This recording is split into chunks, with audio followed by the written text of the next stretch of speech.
Well, thank you, everyone, for being on today. I know there's no shortage of things going on in the world of meetings and also in just the world. So it's really good to see all of you, and thank you for taking the time to be here. I know in particular there are some meetings that start at 6 o'clock tonight, so we will make sure we wrap up by then. And I'm sure some of you may need to leave early for those meetings. So if you need to do that, we'll make sure to follow up, or please feel free to reach out if you have any comments or other input that you wanted to share on the call today. Just a quick note for those of you joining us from the general community, thank you for being here. We're glad you're here. We will have the Q&A function open on Zoom, so you can feel free to send questions throughout the meeting, but we will probably hold off on responding to most of those until we get to the final sort of comment period of the meeting. But again, thank you for being here. We will be posting, or we have posted the PDF of the presentation on the website, and we will be posting the recording in the coming days as well. Quick introductions for who's on the call tonight. I'm Jenny Koch with RHI. Those of you who are on the steering committee are familiar with my face at this point. But just for those of you who may be joining us for the first time, Jenny Koch with Roadside and Harwell, a member of the consultant team working with the city on this effort. Tonight we also have Dina Roadside from RHI and Eric Feldman from RHI. We have LaToya Thomas from Brick and Story. She'll be speaking in just a second here. We also have Sarah Kirk from HRNA Advisors on the call today. I'm not going to go through all of our steering committee attendees, but you'll all see a list of everyone in a second. So I will spare us the roll call, but thank you again for joining us. So here's our agenda for tonight. We're going to go through a quick project update, including some changes to the steering committee. Then we'll go into our May and June engagement summary, give you a summary of who we heard from and what we heard. We did send a lengthy document with findings from that input activities that we had in May and June. And so I'm not sure if you all had a chance to take a look at that or not. I know we sent it sort of late in the week last week, but we'll go through some of the high level findings from that and happy to answer any questions. And then the bulk of our discussion tonight will be looking at what that input and other factors in the community might mean for the comprehensive plan update as we begin to think about some of the initial potential revisions to the plan. Toward the end of the meeting, we'll go through some potential updates to the schedule and then get into the next phase of engagement to start to get some of your input on that. I know it seems like we just wrapped up that first phase, but it's important that we really think about what we learned and how we might move into that next phase of engagement. And then we'll go through some next steps, including Thursday's work session, giving some information about that. And then as noted, we will have a Q&A portion at the end with other attendees. But I will emphasize, please feel free to, steering committee, feel free to engage throughout this presentation, ask us questions, use the chat box. Just a reminder, the chat box will be included in the meeting notes. So anything you might not have time to slip in, or if you can't quite get yourself unmuted in time or something, feel free to include it in the chat. So in terms of a brief update, I want to quickly go through some changes to the steering committee. This was not in the version of the slides that we sent out, but it is in the update that's on the website.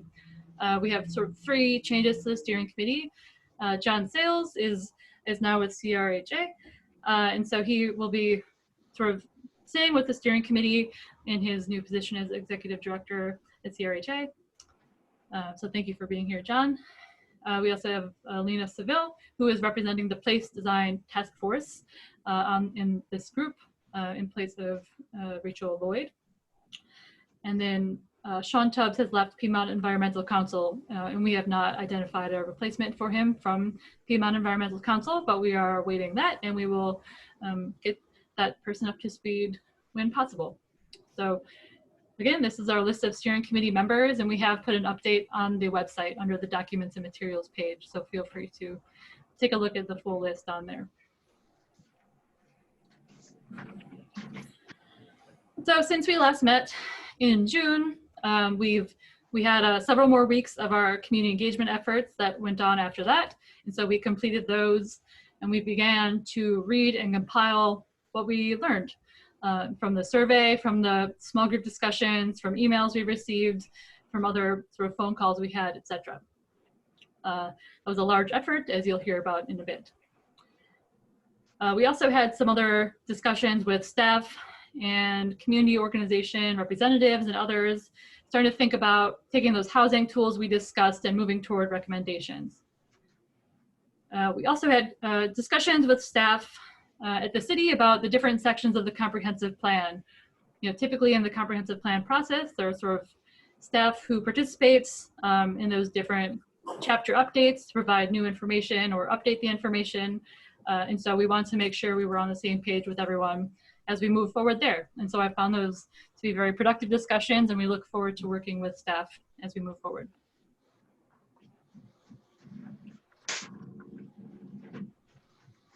So that was it for the update. But we have a lot to talk about in terms of what we heard and who we heard from. And so we will go through a really high level in the next few slides. We did send that other document out, and I'm happy to, if you have questions after we go through our slides, we can pull up the document as needed, look at some details there, and talk through that. But you know, if you have questions about things that we don't include here, other data you want to see, we're happy to look at that. We will be releasing a full data set of the sort of raw data, excluding any identifiable information. So that will be posted on the website. That sort of identifying information was sort of scattered throughout the questions a bit more than anticipated. So it's taken a couple of extra steps to clean that out, but it's just about ready to go. So that should be available soon. So for this, I'll pass it off to Latoya. All right, thanks, Jenny.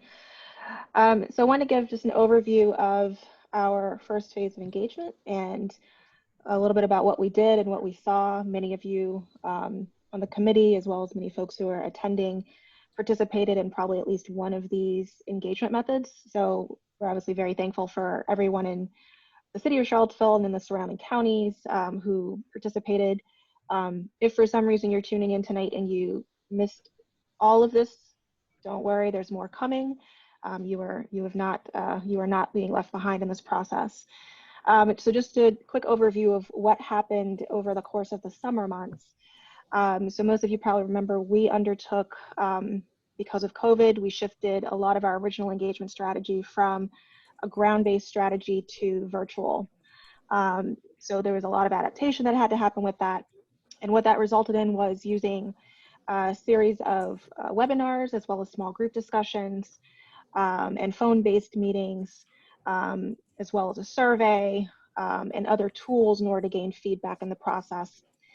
Just some high-level statistics that you'll see on the screen. We did 3 webinars that were an intro to the process and what the Cville Plans Together effort is. We had 30 to 50 people in each webinar. We also had about 25 different small group discussions. A number of those were public on the Cville Plans Together website, and then the remainder were actually organized with different organizations that either we had reached out to or that it reached out to us about doing some targeted conversations with specific stakeholder groups. We did a web-based and paper-based survey, and we had more than 1,100 responses. We kept that survey open for a little over a month to try to ensure that we had a good response rate. We did have the Cville Plans Together email address and received some messages that way as well. And you might remember we had a toll-free number available. We received some calls, but no messages. So we are still keeping that number open for right now and can evaluate if that number makes sense to continue or not going forward.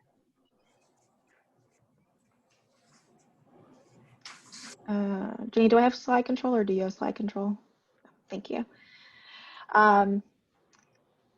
In terms of additional outreach methods that we were using, aside from the virtual tools, because we know not everyone is connected to technology. So we obviously have the project website, again, technology platform, and then social media. But we also did a fair amount of flyering. We tried to work with local organizations that were already tapped into different residential communities, different stakeholder groups, to put out hard copy information in both English and Spanish. We did a utility mailing as well to try to get that out to as many people as possible. We had a number of media connections, including radio segments on 101.3 and 106.1. We've also had a number of features and promotional efforts with Charlottesville Tomorrow and NBC 29. Also, just to highlight this, I mentioned some of the partnerships that we had throughout this process. Partnering with, in some cases, individual residents. We had one resident at Friendship Courts who was very open to taking a leadership role and helping us get surveys out to residents on the ground, and was able to generate almost 80 surveys through the community center on site. We also worked with Cultivate Charlottesville to get surveys completed at the pop-up markets they were doing on Fridays. So we tried to leverage the many different connections that we've made. Habitat for Humanity as well put a lot of the survey information and flyer information out to their residents. So again, try to use a very cross-cutting approach to get to as many people as possible, also understanding the challenges around COVID, where we couldn't necessarily gather everyone in a traditional manner, and could not safely door knock and do the things that we would have done otherwise.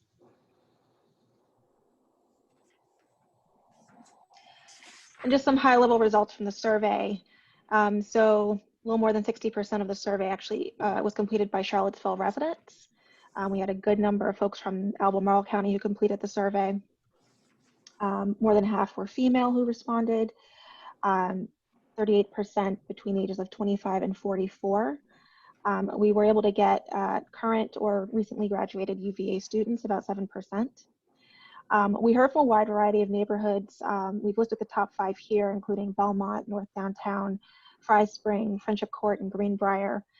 There were many other neighborhoods that we heard from as well, but we also know that there were neighborhoods where either the representation was very low or we didn't hear from them.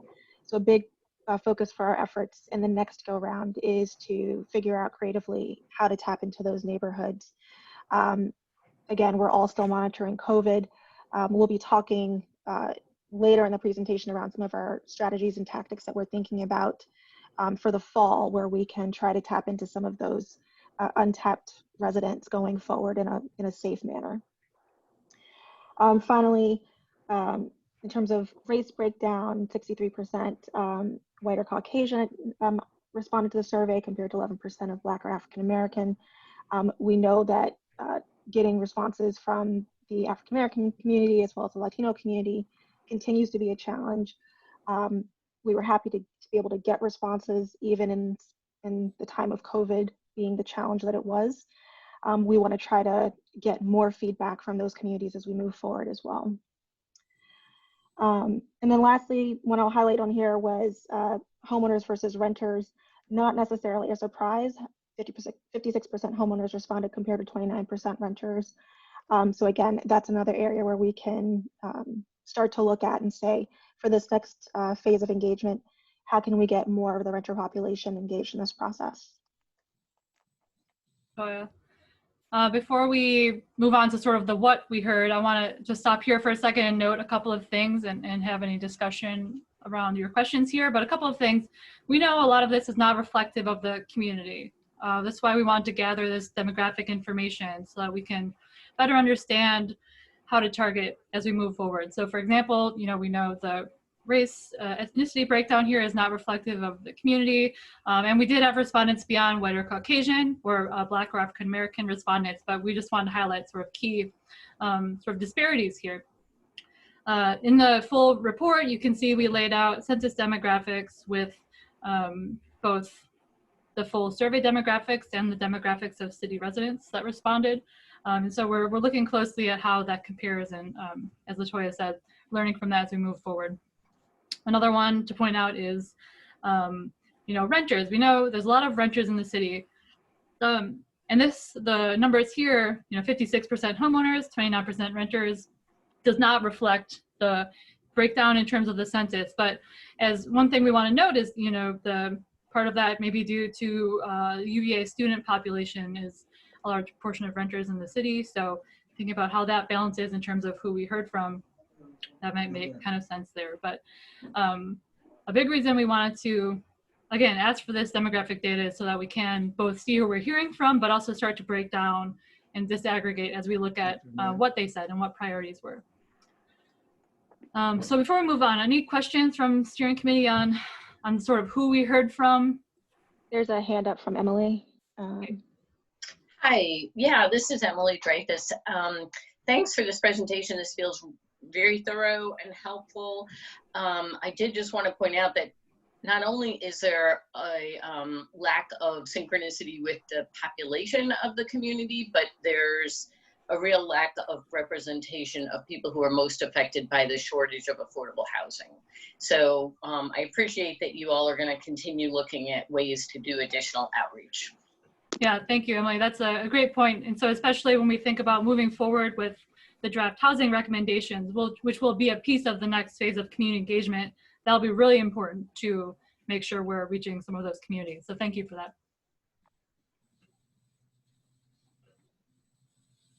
Any other questions or comments on sort of who we heard from?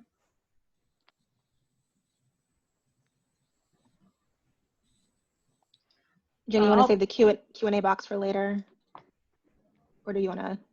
I can respond to that one quickly. There was a question related to, are we planning on weighting responses from underrepresented groups on the survey? And I would say in terms of weighting, we haven't looked at a weighting necessarily, but certainly have broken out responses to see how different groups responded. And I'll get into some of that on the next slide. But because we're not sort of, we're not looking at a total ranking in terms of something that directly impacts what's going in the plan. So I think since we're doing it that way, we don't need a weighting necessarily, but we are looking at breaking down the different demographics. If that doesn't answer your question, please feel free to put it back in there and we can chat more about that at the end of the meeting.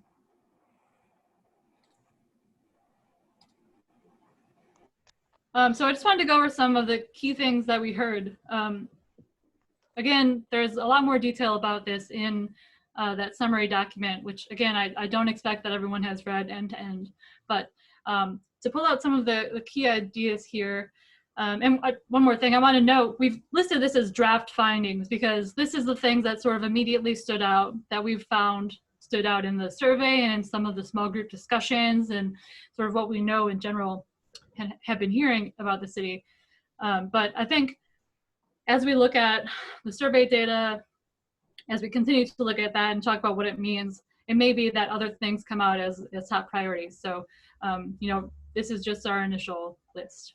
But I want to go through these and read them off so we all sort of hear them. One of the key things that came out was that housing affordability is a big concern for a lot of people, and that's not surprising. That's a big focus of our effort here. There was talking about the need to have more, neighborhoods in the city having more choices in terms of housing affordability throughout the city, and also having more diversity throughout the city in terms of level of income, race and ethnicity, etc. There was a focus when talking about housing that everyone deserves to be within a safe, strong neighborhood with access to sort of transportation amenities and other amenities. The other thing I want to pull out related to housing and affordability in particular is related to homeownership. And this is one area that, looking at the demographic data has been really informative. With homeownership, for example, there is sort of a split in particular looking at race and ethnicity, how different groups prioritize homeownership. Just looking at sort of a couple of different groups here, when you look at the Black or African-American folks who responded to the survey, 78% marked homeownership as the most critical issue. Whereas for white or Caucasian responders, for example, that level of importance was about 50% said that was the most critical issue. So that's about a 25% difference there. So that was really looking at the housing priorities in particular, that was the biggest sort of difference between demographic groups. I will say, for example, Hispanic and Latino community also identified that as an important need under homeownership. So there are other, that's just one example of how we've broken down based on demographic area.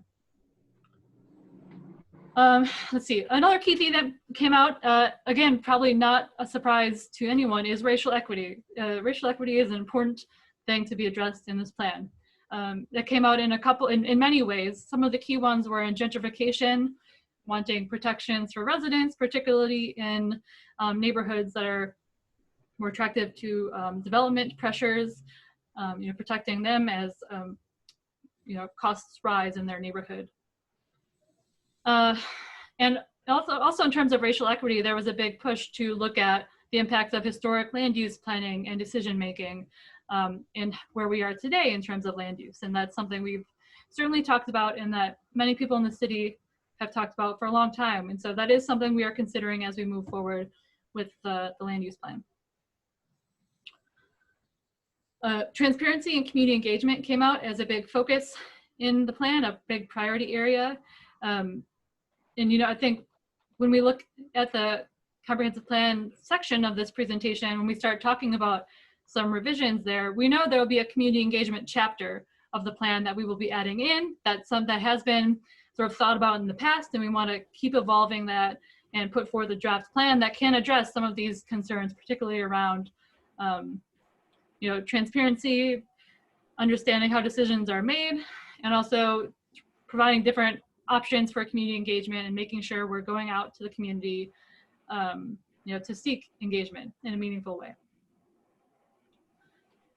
Regarding land use, some of the key priorities there were the focus on wanting to see a mix of uses and looking for the potential for increased density. Some folks sort of said they wanted to see that throughout the city. Some had sort of targeted areas, but that came out in a lot of different ways, particularly in terms of zoning and wanting consideration of some zoning changes to look at changes to density. There were some concerns about, with those potential zoning changes, looking at changes to neighborhood scale and character. Those have come out previously in those discussions, and that is probably not a surprise. Another thing we heard about related to land use is the development process in and of itself, and wanting to see some clarification there in terms of the process and streamlining of the process to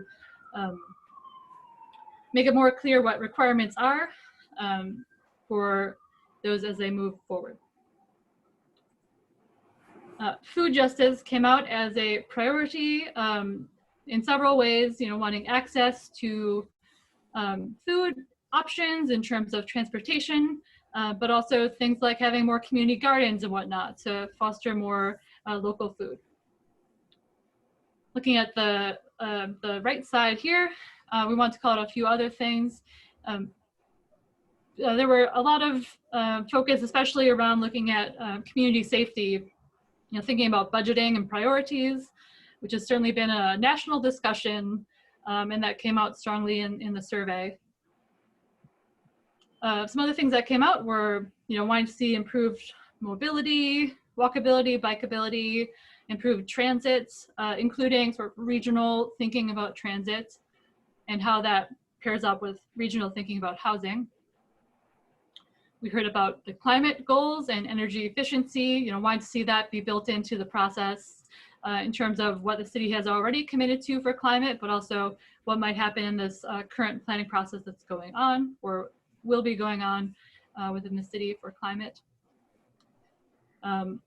Certainly not a surprise that we heard about healthcare given the situation we are in with the pandemic, but we heard a lot about healthcare accessibility, particularly around mental health and wanting more resources around mental health. Getting into economic development and jobs, we heard people are concerned about wages in the city and training. And one thing that's not explicitly listed here is sort of the diversity of jobs that are available in the city. Right now, some jobs, for example, sort of warehouse or light industrial uses, those are generally outside of the city. So they're sort of thinking about transportation to those jobs, for example, was one thing that came out. Small business support was a priority, thinking about COVID relief, but also just in general in the city, seeing more small businesses throughout.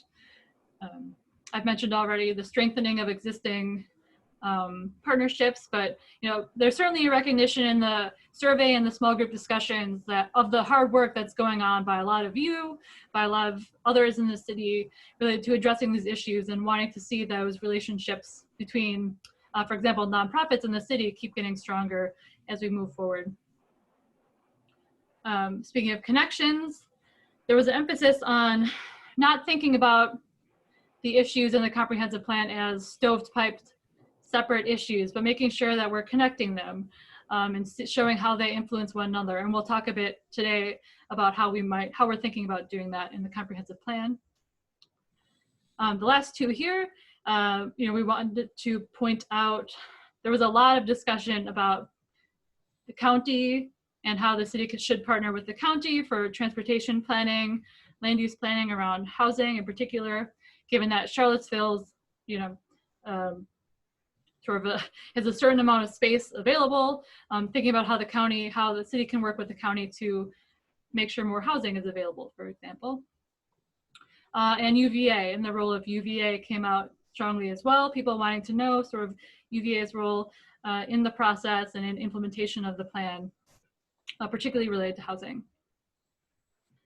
And then we want to point out there was people wanting to see more parks and gardens throughout the city and more connectivity. And that came out also in terms of just thinking about neighborhoods and amenities that people would like to see.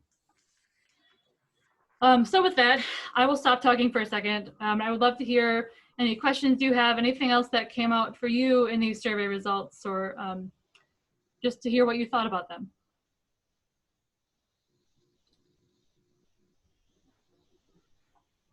Let's see, I'll answer some questions here from the chat box. Navarre, you asked if we've talked to Chantal Bingham at the Food Justice Network, and yes, she's on the steering committee actually. So Chantal, we have talked with her about food justice, and she's done a lot of work, and Food Justice Network has done a lot of work around that, and so we look forward to working with them as we move forward here. And she was our connection for the Friday markets as well, for the Cultivate Charlottesville was working on the Friday markets during the summer. That's right. Let's see, and Navarre also posted a question related to the climate and energy goals. Was there any discussion of banning new natural gas connections, since that touches on development and the city controls the gas utility? I would say that didn't come out as a priority that we saw come out a lot, but that is something that we can look into the survey and see how that might have come out. I'm happy to do that.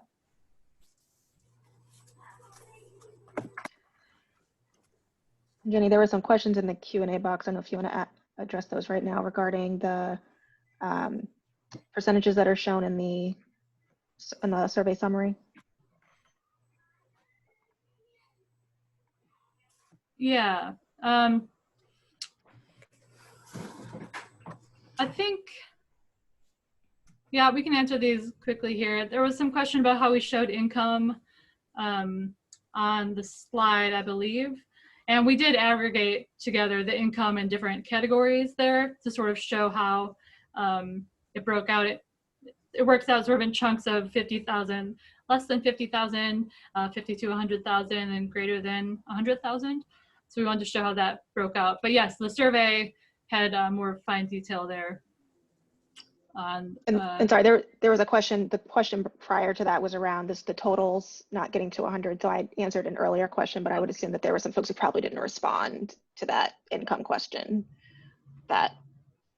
Yes, that's correct. Yeah, thank you for pointing that out. Yes, on this slide that's showing now, this was just sort of snippets of information. But if you look in the summary document, which is posted on the website, that does have the full data that shows how many blank responses there were, for example. I want to say all questions on the survey were optional because we wanted to make sure we didn't preclude anyone from participating if they didn't want to share personal information, demographic information. So that is a risk that we ran, to have a lot of blank responses. And you can see how many there were for each question on the full summary document.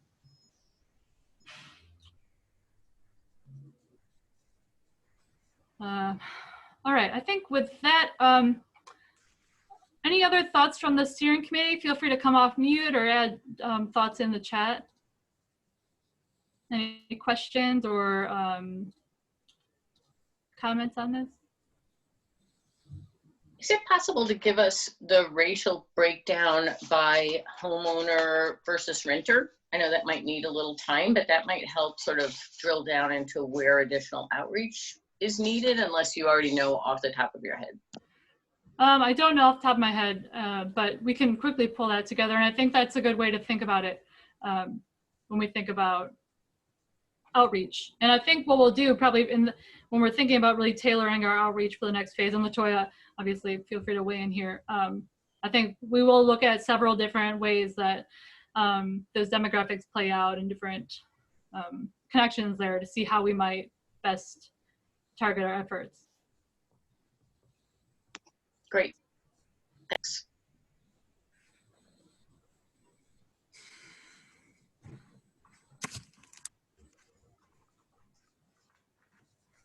All right, if there are no further questions there, we can keep going on, but I want to give one last call for that.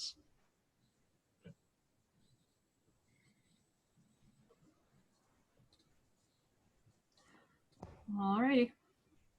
Anything in the Q&A we'll come back to a little bit later. So we see your questions.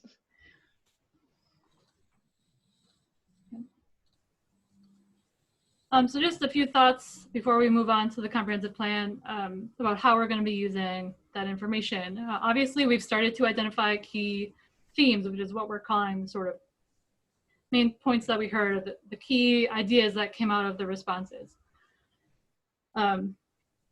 And we'll be continuing to use these survey responses and the small group discussion findings as we move forward here, particularly when we get to looking at potential revisions to goals and those more finer detailed strategies. We already got a lot of great information there that was too detailed to share in the summary necessarily, but that will be useful once we get down to that level.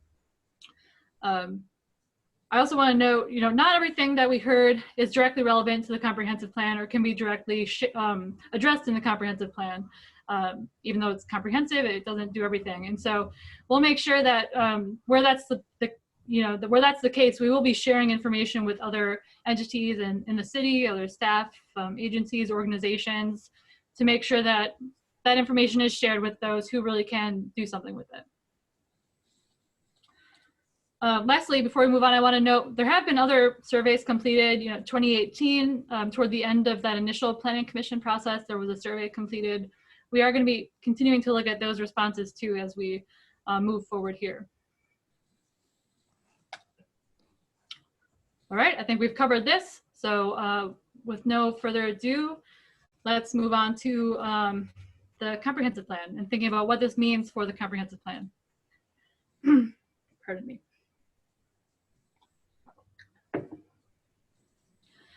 So in our last couple of meetings, we've been really focused on housing, and rightly so. It's a very important topic. We're seeing that especially now more than ever in recent years and this year, these past few months. So, I think that was good that we've been focusing on that. Thursday's work session will also be really focused on housing and the preliminary housing recommendations. So today we're taking a step back a bit to look at the comprehensive plan as a whole.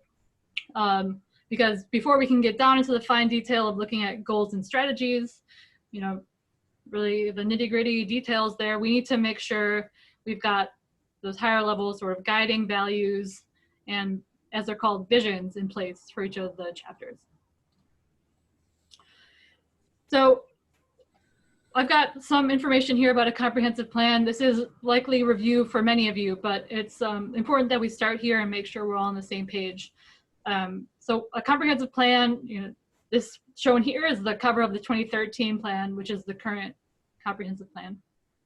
The role of the comprehensive plan is to sort of describe the community's goals in order to guide decision-making on various topics, including land use. And then once it's adopted, it's a statement of the city's intentions and policies regarding land use and development and other areas that we'll get into in a second. In order for any sort of guidance or policies that are in the document to be really most effective, many times they need to be updated in the zoning ordinance. And so we are hoping that in this Cville Plans Together process, having the comprehensive plan update immediately followed by an update to the zoning ordinance, we're hoping that can really make that an effective process and make sure that the needed zoning updates are reflected in the zoning so that the comprehensive plan can be effectively implemented. As I said, the current comprehensive plan is from 2013.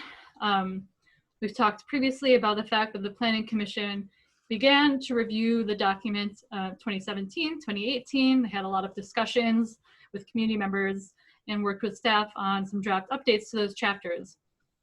So our real charge here is to look at the work that was done and continue and then finalize those updates with a real focus on housing affordability and equity. And so that was why those topics were the focus of our survey and our small group discussions that we had in May and June. So we are working from draft chapters that were completed and that were reviewed with the Planning Commission, which include everything except for community engagement, for which there is not a draft chapter that was reviewed, which is the same case for land use. And then the implementation chapter has obviously not been updated because that needs to reflect what is in the other chapters. So that is something we will be updating as well. I have a small note on here that though the sort of land use goals, the sort of text chapter of the comprehensive plan that focuses on land use has not been updated.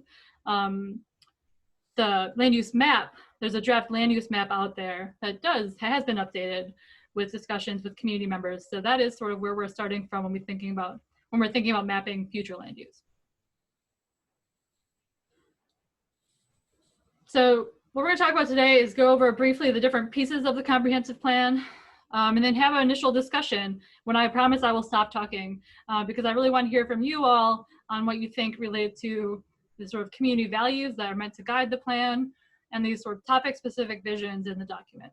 So, this is really the first time we are talking about this, and this is just the first step in this process.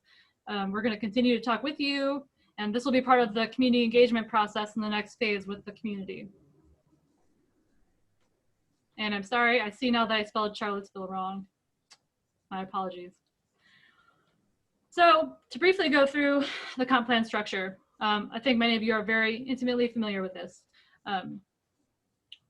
The first piece of the comprehensive plan is an introduction. It says sort of what is the plan, how should it be used, and it gives a summary of the process of how it was created or updated. And so that's something we'll certainly be updating as we go.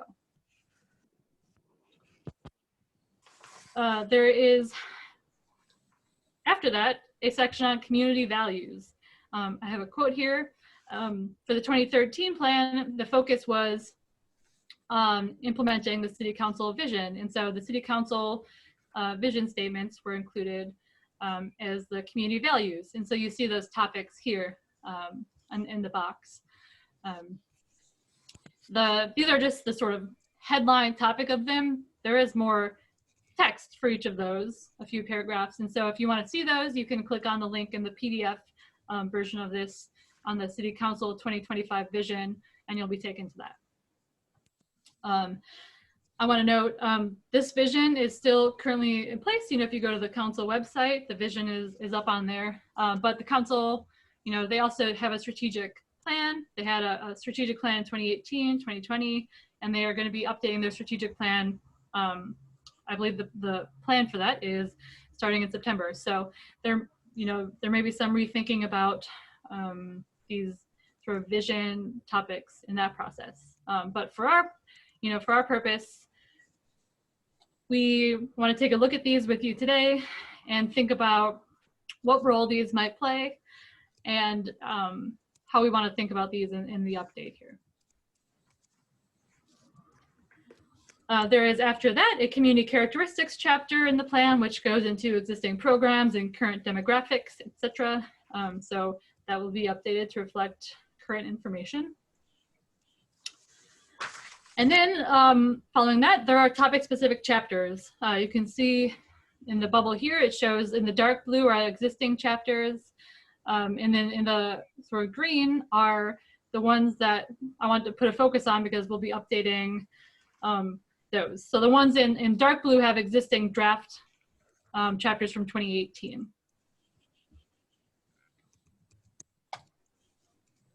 This is the structure of each of those topic-specific chapters. You know, if you think about transportation or land use or housing, this is the general structure. They each have a vision statement that lays out sort of what the overall end vision is for that topic. And we'll be talking about those in a second. Underneath each of those, they have goals listed, which is sort of a more specific outcome under that vision. And then within those, they have strategies. So to reach that goal. And so if you look at this example from the 2013 plan, this is from, I think, the land use chapter. So goal number 2 had to do with establishing a mix of uses in neighborhoods. And then there were 3, you can see here, 3 of the sort of strategies that were listed under that goal. So that's the structure we'll be working within here. The last couple of things before we get into some of the meat there is there's an implementation chapter that will include not only sort of a timeline for potential implementation of the plan, but also will include some measures of success, you know, ways that the community and the city can measure whether the goals are being reached in the future, which is something that we heard a lot about actually in our discussions. People wanted to have some of those metrics to use to see how well the goals were met. And there's also, as a last note, a glossary in the plan, because we know that a plan like this, even with the best of intentions, often has some jargon in it, words that people don't know, and so it includes a glossary, and that's something we'll be looking to probably work with the city and update as well. So here's sort of a summary of the different chapters and the sort of main updates I would say we are working on. This was slightly updated from the version you were sent, just to note that implementation strategies will be updated.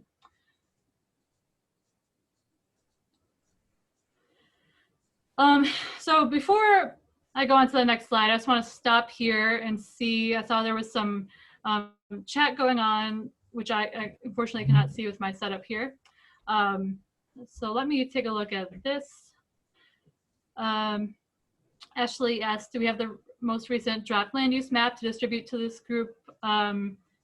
Yes, we can certainly do that. And I think that is related to another question I received, which was, you know, there have been several versions of a draft land use map generated in 2018 by the Planning Commission. So which one would we be using? And we've been sort of working from the summary document of the summary of engagement document from that 2018 process. So we'll make sure we have the most recent land use map that reflects sort of the end result of that initial process, and then we'll get that distributed to everyone. And we'll make sure, I think, that we get that up on the website as well. Latoya, are there any other questions we should be responding to at this point?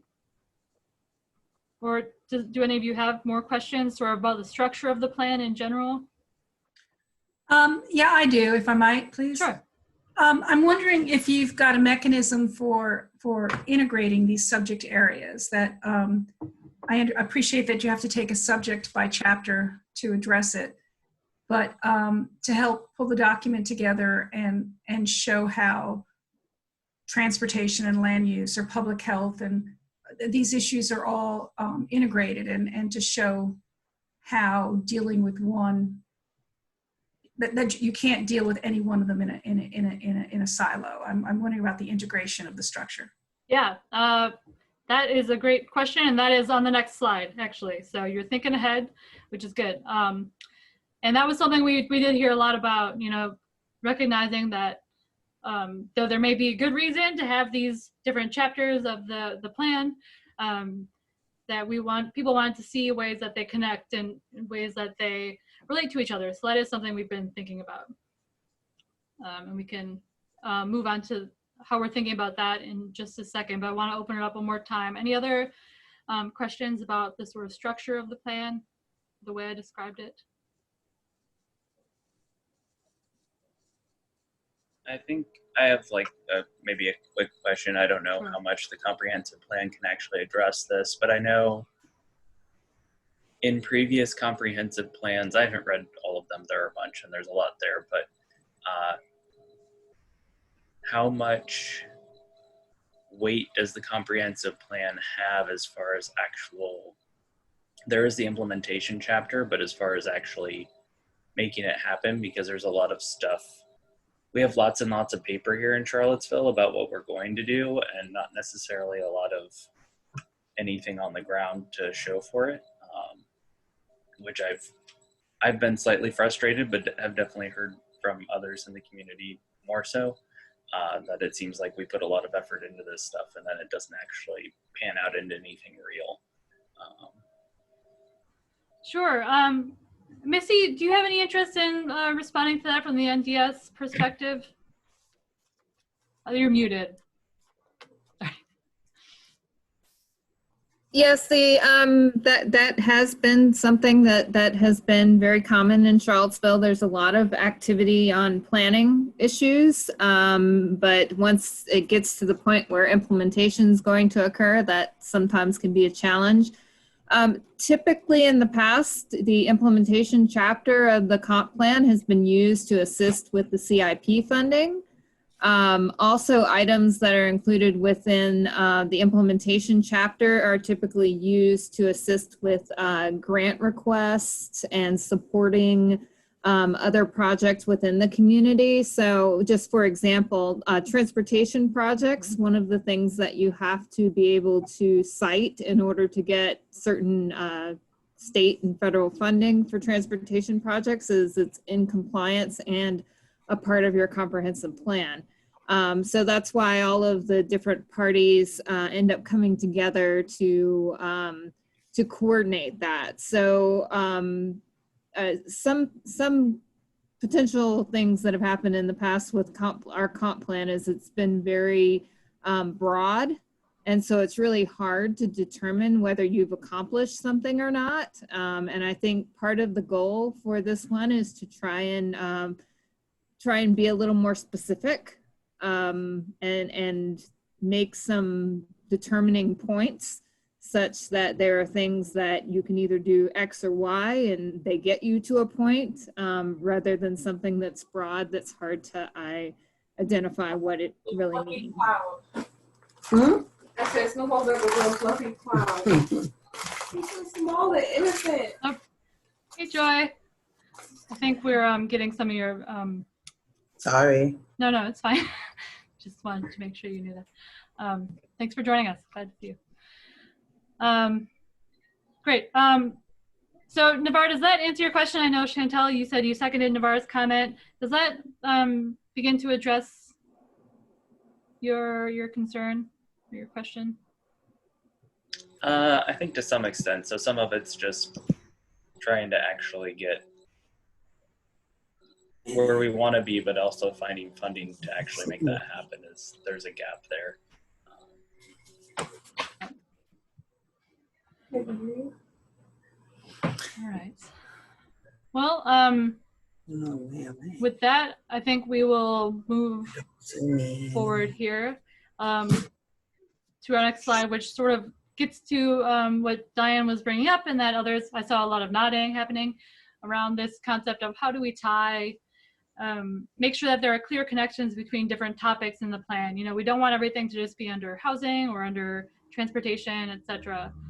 We want to demonstrate how they're connected. And so the way we're proposing to think about it is to use those community values as a way to tie together different goals or different, you know, topics to say how, what are those community values, those guiding principles that really should guide this plan, and then how do they come out in the different goals? And so in the 2013 plan, we saw, you know, the City Council 2025 vision statements were sort of used, mentioned as community values. So one thing we want to look at with you and on sort of the upcoming slides here is, what do you think about that approach? And then also we might want to think about an approach that might have, incorporate the city council values or vision statements, but also allow for comprehensive plan guiding principles that could be separate from that and that we could use to really tie together these different goal areas. And so this graphic was sort of meant to show how we might be thinking about that visually, tying together, using those community values as something that can cross different topics to clarify those connections. Jenny, if I could butt in on that, I think that the community values are really the overarching framework for the plan. They sort of set that important framework of this is where we stand as Charlottesville on our future and on the plan. And to the extent that you think that things have shifted since 2013 in terms of those overarching values and in terms of the lens that one starts to see all of these planning issues, housing, transportation, environment, et cetera, through, I think we would like to hear from you about the ways that you think those shifts have occurred. I think time is very different between now and 2013, and the ways that you think that they need to be expressed in the comp plan so that they keep moving forward rather than moving back.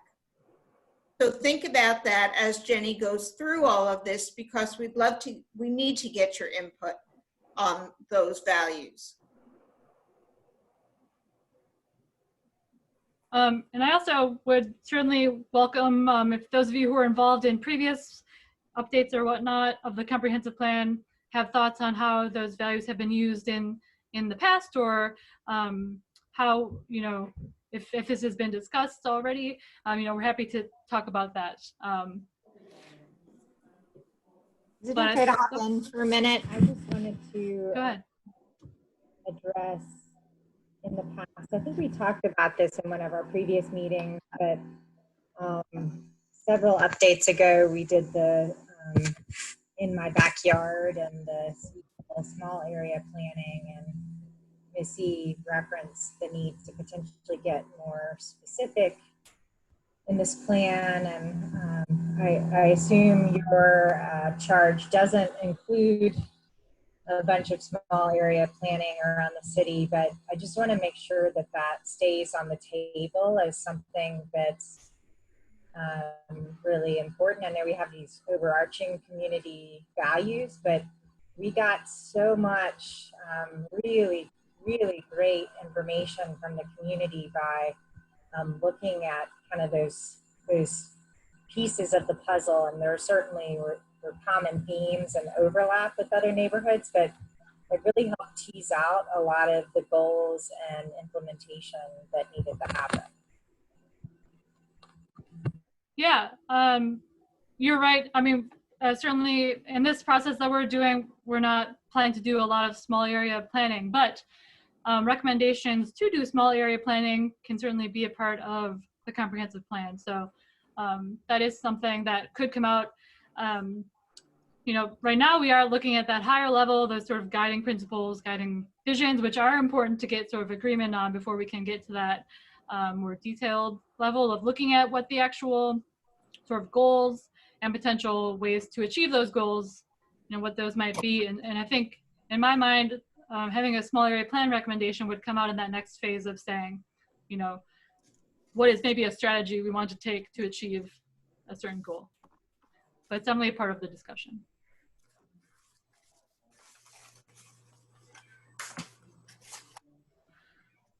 Right. There's a comment, there's a comment in the chat box from Carl, or recommendations to actually complete the number of small area plans that have already been recommended. Yes, that can certainly be a continued recommendation in the plan. I mean, a piece of this will be sort of updating, looking at the strategies that are in there now, what has been achieved you know, where they haven't been achieved, where goals haven't been achieved, how maybe can we tweak those strategies and the implementation plan to get there.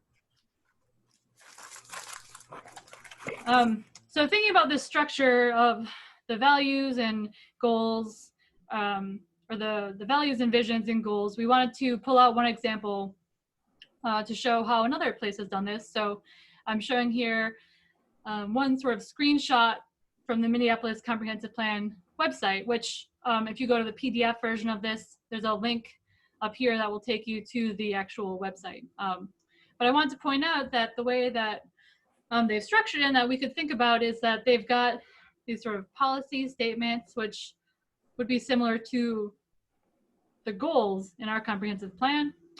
And then for each of these policy statements, they say which goals are in this sort of pink squiggly box, which goals are supported. And so the terminology is a little different for the way the Charlottesville Comprehensive Plan is structured. It would be sort of goals are this the text on the left, and then within the box, those are those overarching community values. So for each goal, we could say this goal supports this value, and that would help to tie things together. And this is again the website version of this, but in the plan, the actual document, they do this quite well as well. So you know, I would welcome you to take a look through that plan, go to their website, look through it. Obviously, Minneapolis is a very different community in a lot of ways. It's a different scale, it has different issues, but the structure of the plan is something that I think is a good example here to get at that tying together different topics to show how they're connected. If I might comment, Mm-hmm. this is good to see.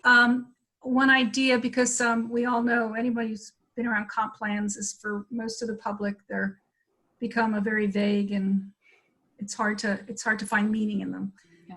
And so to take this and I guess your terminology rather than goals, it's values, but to perhaps either have an introductory, a preface matrix or a summary matrix, which has all the values listed out and the the document, and sort of just highlighting graphically where the interactions are in some way, to sort of have a big overview piece that renders visible graphically the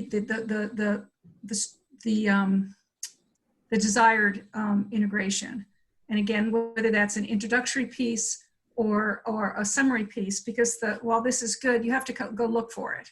People have to go and find the page by page. There may be a graphic matrix structure. Yeah, I agree. I think that's certainly something we can look at.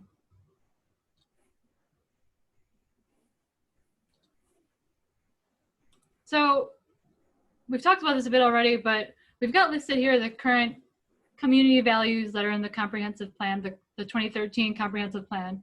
And, you know, we talked about the fact that these are the council values, they're council vision statements, and we may want to think about having separate comprehensive plan guiding principles or something similar that we can use as those guiding principles around which to tie together different goals and strategies. And so when we were thinking about, you know, these existing community value topics, and again, these are just the headers for them, there's text below them that's linked here. There were some particular areas that we thought may need to be emphasized in them, you know, thinking about equity and sort of defining what we mean by equity as a city, which would need to be defined together, but touching on racial equity, which if you go into the text of these, you know, there is this second from the bottom says a community of mutual respect, and that does get into some of that equity issues, but, you know, I think it likely warrants more emphasis given what we've heard. Another area we might want to bring in to these sort of guiding principles is thinking about regionality and partnerships, you know, the counties, UVA, other large institutions that that play a role, and how we can connect them into this process. Engagement, again, this sort of comes out in some of these values, but maybe having an emphasis on engagement and ensuring community involvement sort of meaningful community involvement in processes, even within a sort of changing structure for engagement as we are in right now. And then the other area, particularly given the focus of the comprehensive plan on land use, development, et cetera, you know, having a community value or a guiding principle around growth and character and sort of fostering diverse communities, which we heard a lot about, you know, we thought that maybe could come out more strongly here as well. But I'm interested to hear from you all if there are other things that you think you would like to see come out in some, if we're looking at some overarching guiding values. What are the topics that you think need to really be covered there? And I'm also interested if you have thoughts on the sort of connection of the council vision topics to the comp plan, and whether you'd be interested in the development of sort of separate guiding principles that are included in the plan specifically for the comprehensive plan.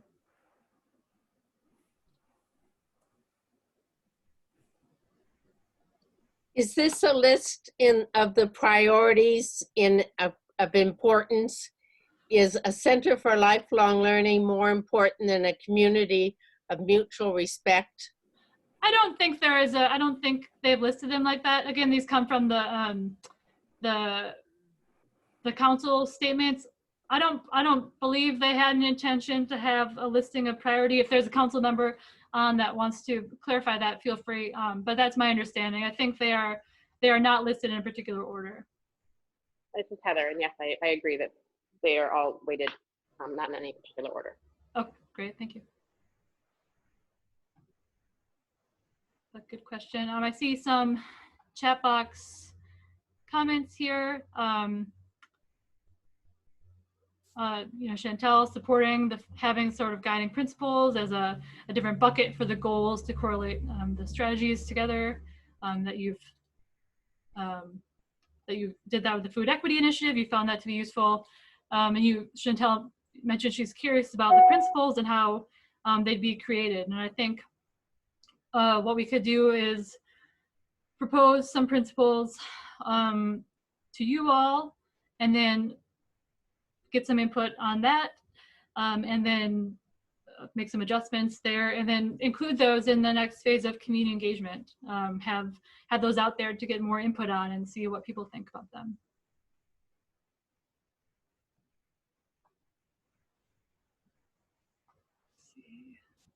Let's see, a question from Navar, which I think this was a recent question. My apologies if this came up a while ago. Asking, you know, with implementation, if we can include participatory budgeting in that, or if that's outside of the comprehensive plan scope. You know, I've heard some interest in participatory budgeting, which for those of you who maybe are not familiar, it sort of is a community process, or I would say a survey of sorts, or a way of surveying community sentiment around priorities by asking people to allocate a specific amount of money to their different priority areas. And so, you know, there has been some discussion about using that in the past in Charlottesville, and I have heard interest in using that in the future. And so that is something we can consider including, particularly as we get, I think, to the community engagement chapter of the plan.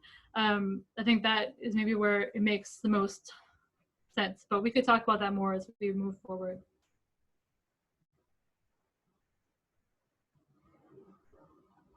Other thoughts, anything you think we did not capture on this right side about what we sort of pulled out at this community value level that we might want to see reflected? Anything that you saw or that you've been hearing that you would want to make sure is included as a guiding principle for the comprehensive plan?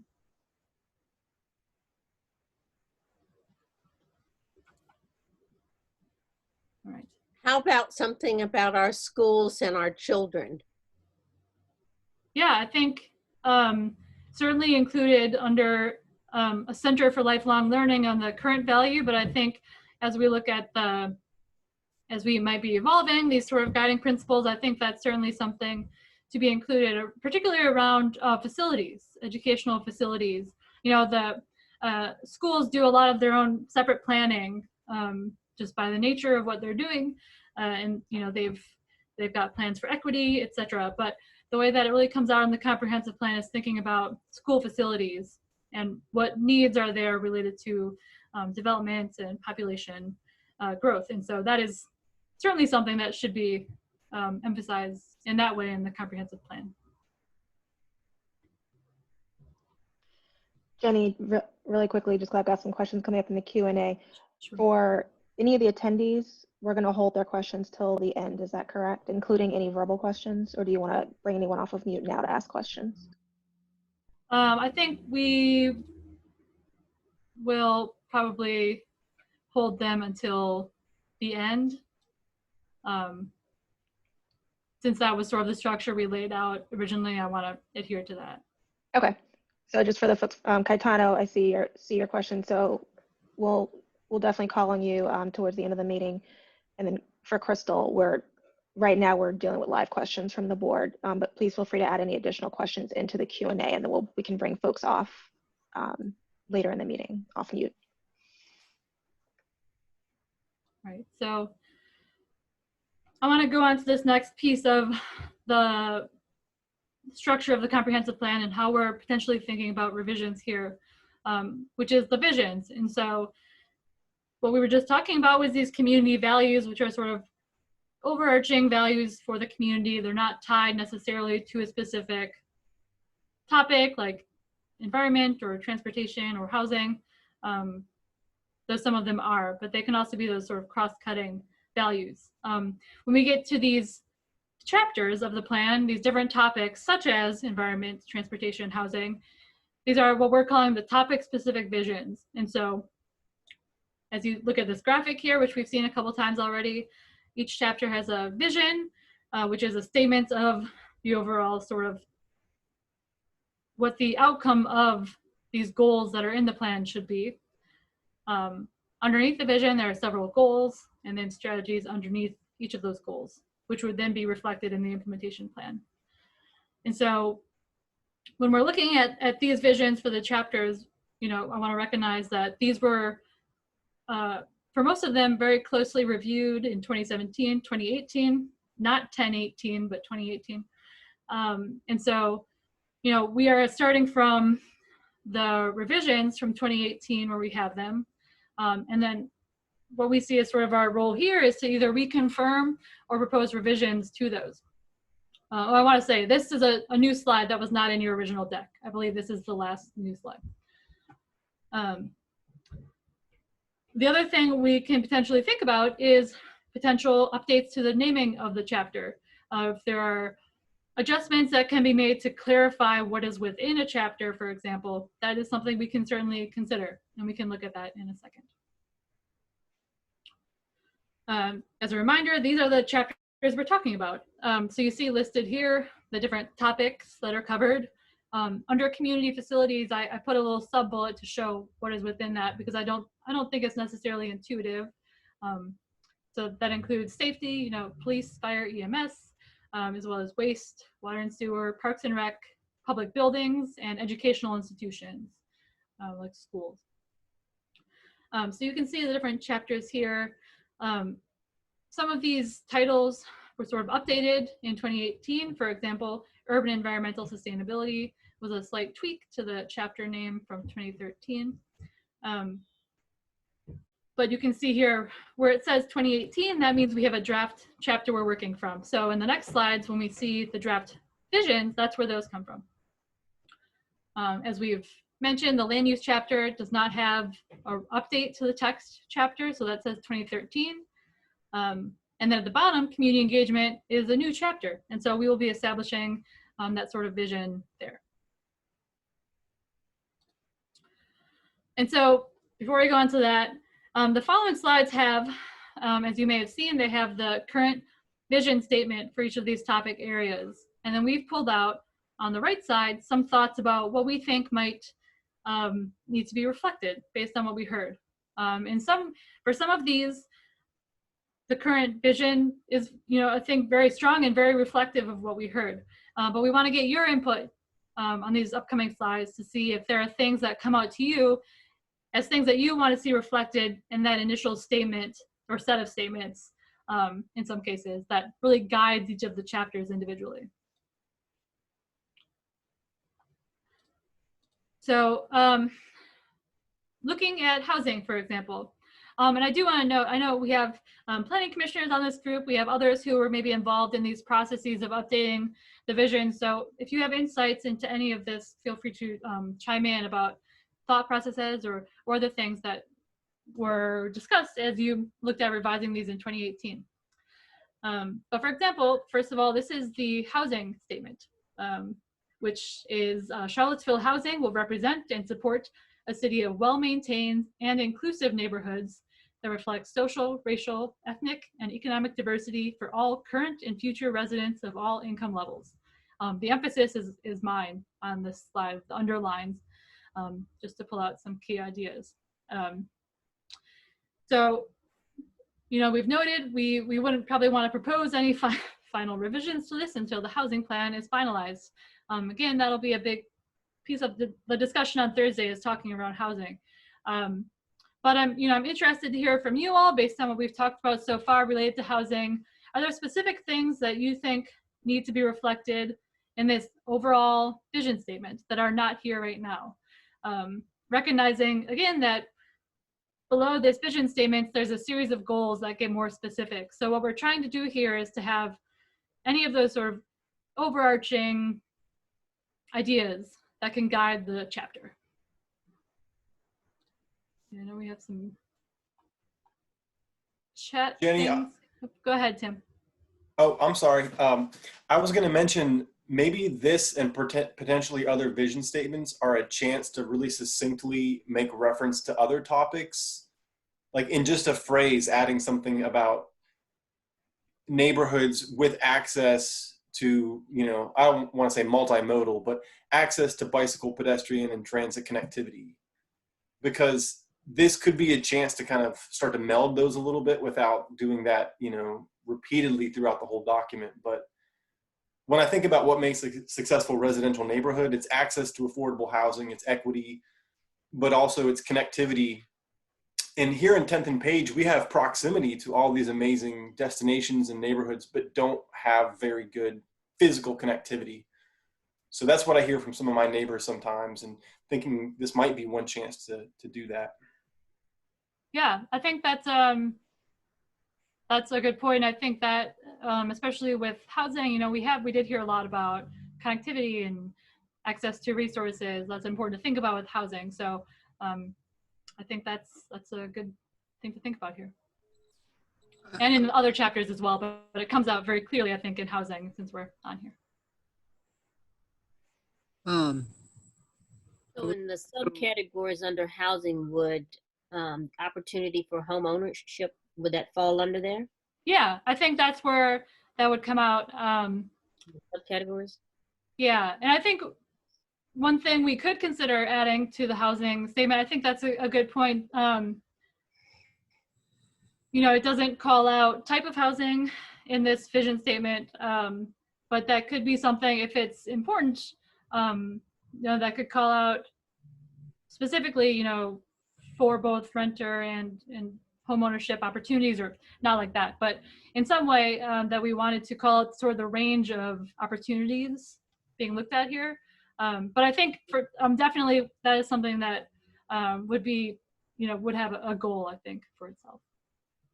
I think also missing from the vision, while you don't have to state a number, which might be a goal, but you know, ample, sufficient, I don't know whatever word, but that says, you know, there is a need that needs to be met in the amount of affordable housing that's out there. I'm not really seeing that in the vision.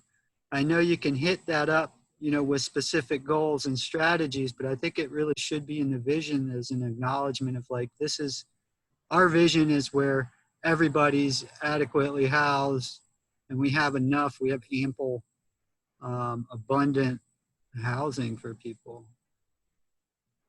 Yeah, I think, especially given the focus that we have on sort of housing, or the charge that we had coming into this, I think that could certainly make sense. I think to add to that, affordability, and I know somewhere in here I saw earlier, we need to define affordability, but it has to reflect something about affordability, because people are having a hard time finding affordable housing based on their income, especially in this pandemic. Yeah, and I think in the way it's currently stated, I think that comes on that last part of all income levels, but I think considering maybe a change in wording or emphasis there is certainly warranted. Yeah, because when I read this, well-maintained and inclusive neighborhood that reflects social, racial, ethnic, and economic diversity. It's just, I mean, that's your goal. I mean, this is what they had before, and it hasn't happened. So how do we, it's concerning to me. That's my issue with that. Yeah, no, that's, I think, and as we noted here, this is from the 2018 version, and I think especially as we finalize some of those recommendations for the housing plan that's happening parallel here, that will really feed in to this. And so I think specifically around housing, we'll want to probably incorporate some of the main priorities that come out of that process. And I don't know where you would, I don't know where this would go, but we know that we have a lot of folks who have addiction. And so people with challenging stuff, I don't know where that will, I guess it could go under, I'm just trying to social. The sort of supportive housing. Yes. Yeah. Yes. Yeah, okay. So we have a lot of, people who are homeless or people who are returning from prison, people who are addictive and is trying to beat it, that need help or a place. They probably don't need the traditional housing, but they need something like the crossings. Yeah, I think that supportive housing element, well, it might be covered within those goals and whatnot, is not reflected in this vision. So that, I think that's something to be considered here. I want to make sure we have time to touch on the other ones, but I'm going to give us a little more time here yet. So go ahead. We have a hand raised from Jody Florida. Jody, if you want to come off of mute. Thanks, Latoya. Jen, one of the things about listing all of this kind of diversity, we aren't listing seniors in here or age, opportunities for people of all ages, not just these particular levels of diversity. So I didn't know if there was a more expansive word to use, but I'm just concerned that our seniors aren't getting coverage in this. Yeah, thank you. I think that's a great comment. And I think in some ways, like the supportive housing, I think that can be incorporated under the social piece here, but I think sometimes the word needs to jump out more. And I think that's one place we might want to consider that. So thank you, Jody. Thank you. Emily, I see your hand as well. Yeah. My concern is about neighborhood displacement and the loss of neighborhoods that are traditionally Black neighborhoods and are now rapidly being gentrified. And I think that what was said in 2018 would not discourage that in any way. It more encourages diversity. And I think that some people look at the data about the influx of white people into neighborhoods like Cville and say, that's diversity, that's positive, when in fact the suffering of the lower income for the most part, but also some moderate income Black families who've been displaced far outweighs any positive racial diversity in my mind. So I would love to see how we could make a statement that would help us prevent displacement and help preserve the lower income homeowners and renters that live in the predominantly Black neighborhoods. Thanks, Emily. And I think that, is certainly a topic of discussion for the housing plan that's being discussed. And I think that is one place where I think that is something that will need to be reflected more clearly here, especially given what comes out of that, or what may come out of that plan. Um, I have a comment. Oh, go ahead. In looking under economic vitality, it wasn't too much surrounding that. I was wondering if people know what we're requesting, such as grocery stores. Do we want them in planning in the neighborhoods? Do we want medical facilities? Do we want daycare centers? And what do we mean by economic vitality? And right now, I think there are 4 or 5 different economic neighborhoods that are working together, such as the corner, such as West Main, downtown, over on Garrett and 5th. Is anyone looking at what's missing and what is needed in small neighborhoods to make them successful? Yeah, I mean, thanks, Susan. That's, I think, a really good comment. And I think that when we get to the economic development vision, I think some of that might come out too. But I think, when it comes to housing and sort of neighborhoods, that's certainly something to consider. And I know the Planning Commission in the 2017-2018 process started thinking about that in terms of land use and different what each community might need in terms of amenities and whatnot. So I think that's something that comes out too in land use and economic development. I thank you for that. But that doesn't come in our planning, no. No, it will. Yes, we're just still on the housing topic. Yeah, but I think, for example, if we go to the next one, which is land use, I'm looking in here, and so there it does start to talk about living, working, shopping in neighborhoods, and so I think under land use is where having some of those goals, about what types of amenities might be in neighborhoods, what types of businesses. I think that could fit in here. Thank you. Thank you, Susan.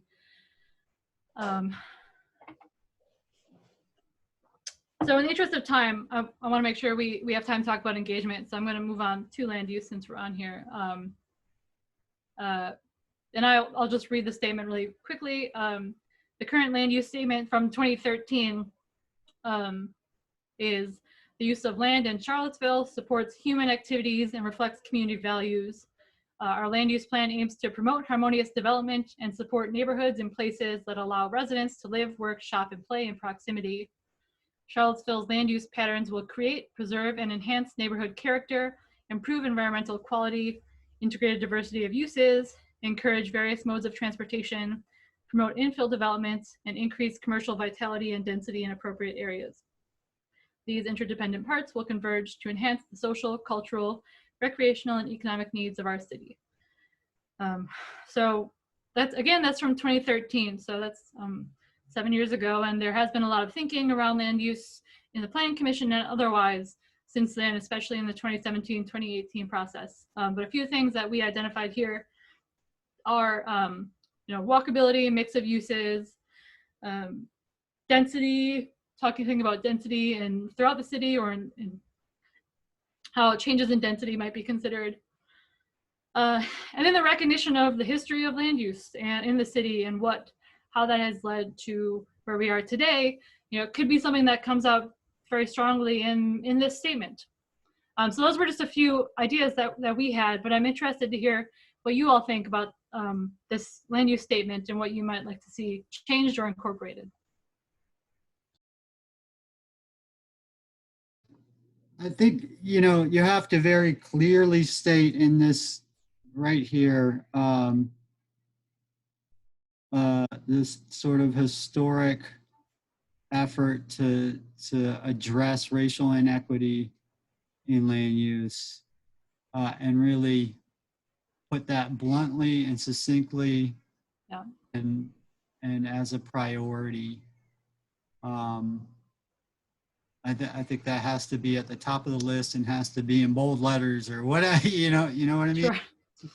It's a big deal. It's something we've all been talking about for a few years now, and it's a big piece of why we're even going through this process the way we're going through it now. So it needs to happen. I saw a lot of nodding around. Was that Brandon? I think. Yeah, that was Brandon. Great, thank you. That was me. Thank you. It's hard to see my list here, but is there agreement with what Brandon was saying? definitely 100%. I don't know how you would say it, but definitely don't want to perpetuate or continue any policies that help to keep minorities, specifically African Americans, in low-income areas because they were forced to live there and had no other places to live before. And I kind of get a little cautious when people say, well, we want to preserve the African American neighborhoods. That's a plus and that's a negative. They were there because that was the only place that they were allowed to be. So I do agree with diversity, and I do agree with preserving African American neighborhoods as long as we're not excluding any individuals from moving there and not just trying to hold it to just be an African American neighborhood. We don't want to repeat history with the land use and using different words to perpetuate the same habits of the past. Diversity can be a great thing as long as people are able to live in their neighborhoods, live wherever they want to, and if they can't, possibilities of having help in having them get out of neighborhoods that have been downtrodden or poor schools. So we got to be mindful when we say we don't want to do away with African American neighborhoods. There's a plus and there's a negative that we need to be aware of. Thank you.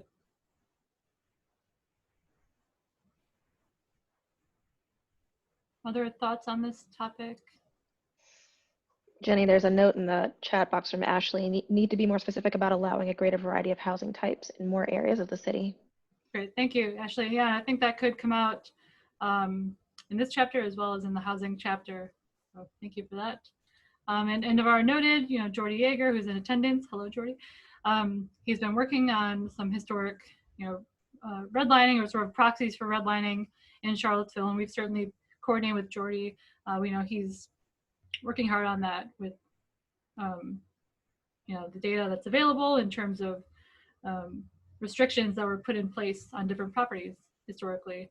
And so that is certainly something that others in the city have continued to think about. Jordy and others have put out information about that. And as we will talk about when we get to this last piece of the presentation tonight, when we talk about the next phase of engagement, we want to find a way to share some of that information and make sure we're pulling together. We're not creating new information because so much of it has already been put out, but pull together some of that great research and make it really easily accessible to the community.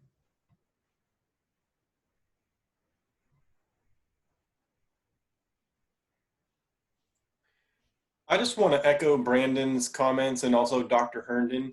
And I would say, I guess if it's the land use chapter or possibly somewhere else, I think not just having language about discontinuing inequitable practices, but highlighting our local history and actually having language that identifies what has happened and giving place names and specific examples and repudiating that. And then also having language that supports like the preemptive attempt to kind of address and reconcile that moving forward.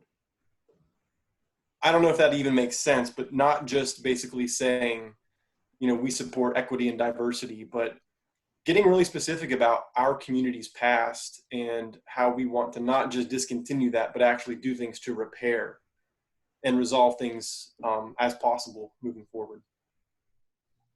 I think that makes a lot of sense, making sure we're specific about how some of those national issues were sort of implemented in Charlottesville and what that's meant. I'm going to move on to the next statement for now, just in the interest of time. That is community facilities. The City of Charlottesville's civic facilities and services are important to fostering a healthy and vibrant community.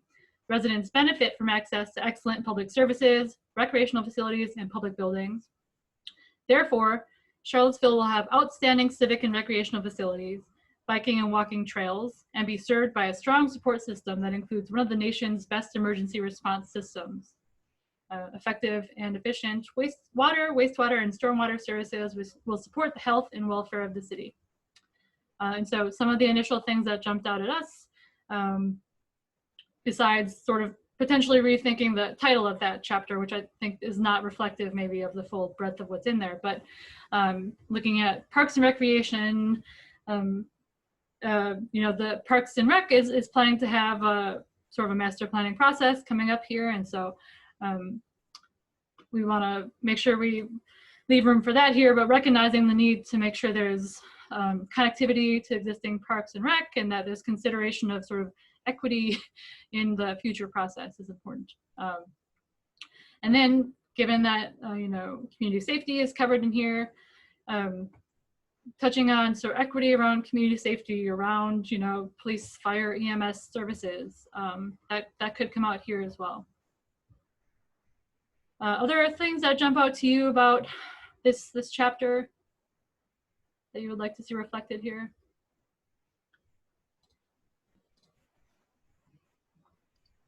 There's a question in the chat from Navarre. Would solid waste also go into community facilities? Yes, I believe so, yeah.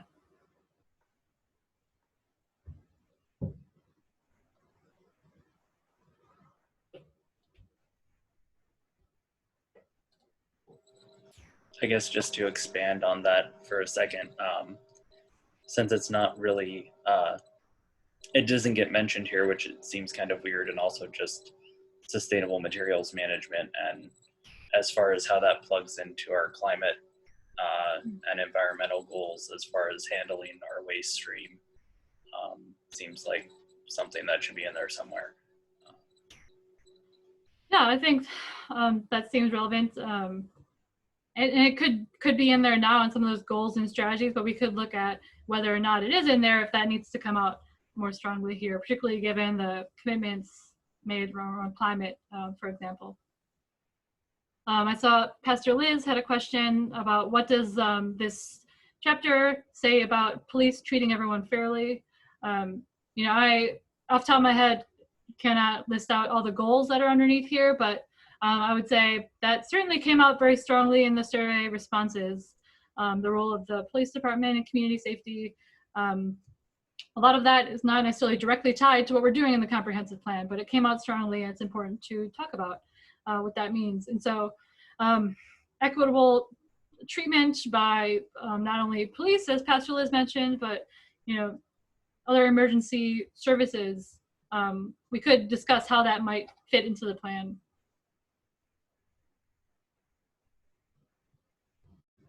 But that is also one of the areas where that information will be shared with other relevant agencies in the city to make sure that they know that that came out as a strong point of emphasis.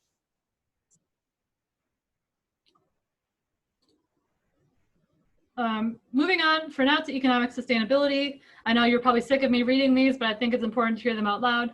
Under economic sustainability, we have a strong economy is essential to the social, cultural, and financial vitality of our city. Public and private initiatives help create employment opportunities and a vibrant and sustainable economy. The city of Charlottesville is committed to creating a strong, diversified economy and an environment that provides career ladder employment opportunities for residents. At its best, Charlottesville is a community with an effective workforce development system and a business-friendly environment that supports entrepreneurship, innovation, heritage tourism, and commercial mixed-use and infill development, and access to a growing array of diverse employment and career ladder opportunities for all. And so I would say a few things that came out to us under this are thinking about economic resilience. We're in the middle of COVID right now, and I think the city has, from what we've seen and what we've heard, there's been a lot of great coordinating around how to recover from that. And so thinking about what that might mean in the comprehensive plan, something we could do. Thinking about connections to jobs in the region, for example, through transit or other means could come out in here. And then, as we mentioned, support for sort of smaller local businesses came out in what we heard. And so looking at if that can be reflected here, is one thing. I I know, Susan, you mentioned some concerns about sort of economic vitality. I don't know if you had thoughts you wanted to add here, or if others have thoughts about what you want to see. We'd be glad to hear them. And Jody has her hand up as well. Susan, you're muted, sorry.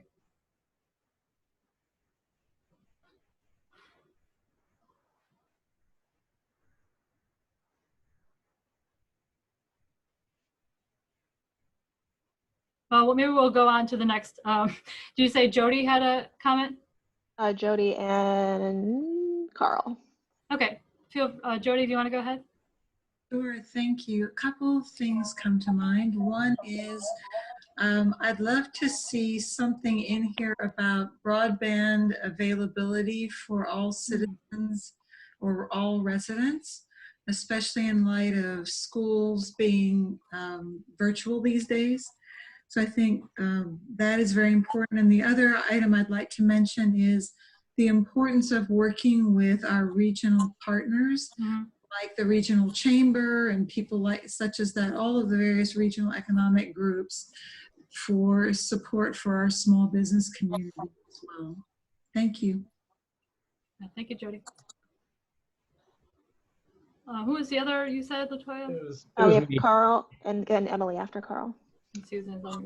So this is going to be a little rambly, so I apologize, but I'm just trying to, it seems like some of our housing problem potentially comes from the fact that we try to be so attractive to new jobs.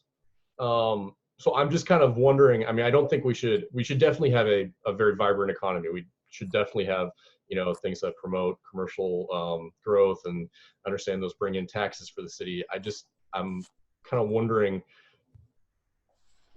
at some point, are we actually hurting ourselves more in terms of housing by, supporting the growth of lots of office buildings downtown, for instance, or, so again, it's a little rambly and an unformed thought, but that's just kind of something I'm throwing out there. Sure, and I think that could be one issue too that's sort of addressed by one of those overarching guiding principles that sort of ties together different areas. But yeah, thank you, Carl. And then we have Emily, and I saw Susan came off of mute as well. So you want to do Emily next? Sure. I'd love to see this section talk about mobility more, because the study that came out, I think it was in 2019, finding that Charlottesville is one of the most unmobile cities for low-income people to gain income is something that we really need to grapple with. So like, just to make sure I understand, like transportation options, like transit or no, I was talking about economic mobility. Yes. Okay. Thanks. Just making sure I captured that correctly. Thank you. Yeah. Susan, you want to go ahead? Okay. Hello. Hi. I'm going on and off my connection. I guess what I'm saying is there a more specific plan? I mean, what do we want? Do we want everyone to have a living wage? Do we want everyone to be able to buy groceries? Do we want everyone to have access to health care? I mean, in terms of what our values and goals are, could they also be somehow layered in with housing? So how do we really create a community, and what are we looking for in that community? I know the city's spending a lot of money and time on a whole new community called the New Hill. And that's commercial and housing, et cetera. Is that what we're trying to do in the city? I don't know. New Hill, just to clarify on that point, are you talking about the Star Hill visioning plan effort? Well, it's a big, whole, huge plan. Maybe like Carl, somebody knows more about that than I do. You're talking about the Gospel Hill project? I think, because New Hill to me comes out, New Hill Development Corporation. It's the Star Hill Master Plan, I think is what you're referring to, Susan. Yes.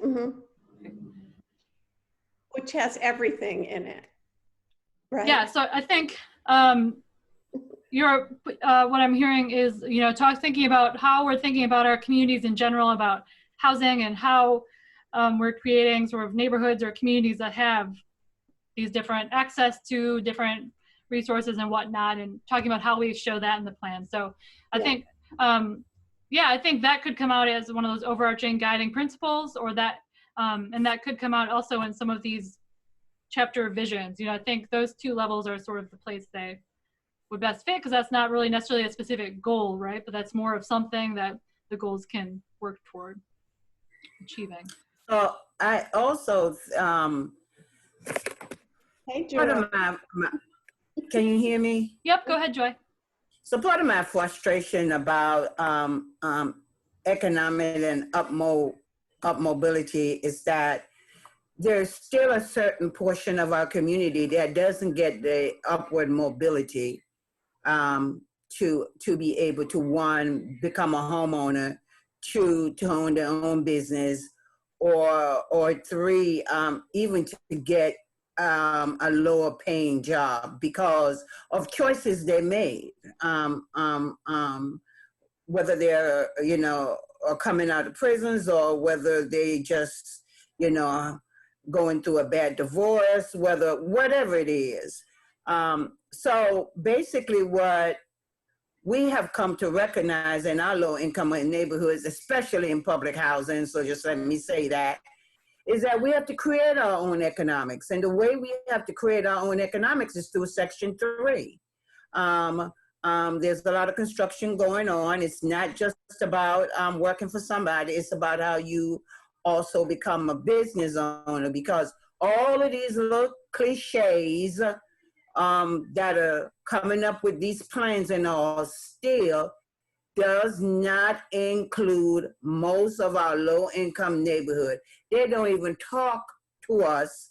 And when they're presenting these things before the Planning Commission, you can clearly see that there is a section to the left and a section to the right that is left out, even though we're supposed to be connected. When you talk about walkability and connectivity, it's also about not just for people walking through our neighborhoods, but it's also making absolutely sure that we are part of the neighborhood that you all are creating. I don't know if it makes sense to you all, but this is what really frustrates me, because, you know, most of our frontline workers are the ones who are hurting. Most of our frontline workers are working 2 and 3 jobs, and still can never get to a point where they're making enough money to be able to qualify through a bank to buy a home or to even start their business. I give you an example real quickly.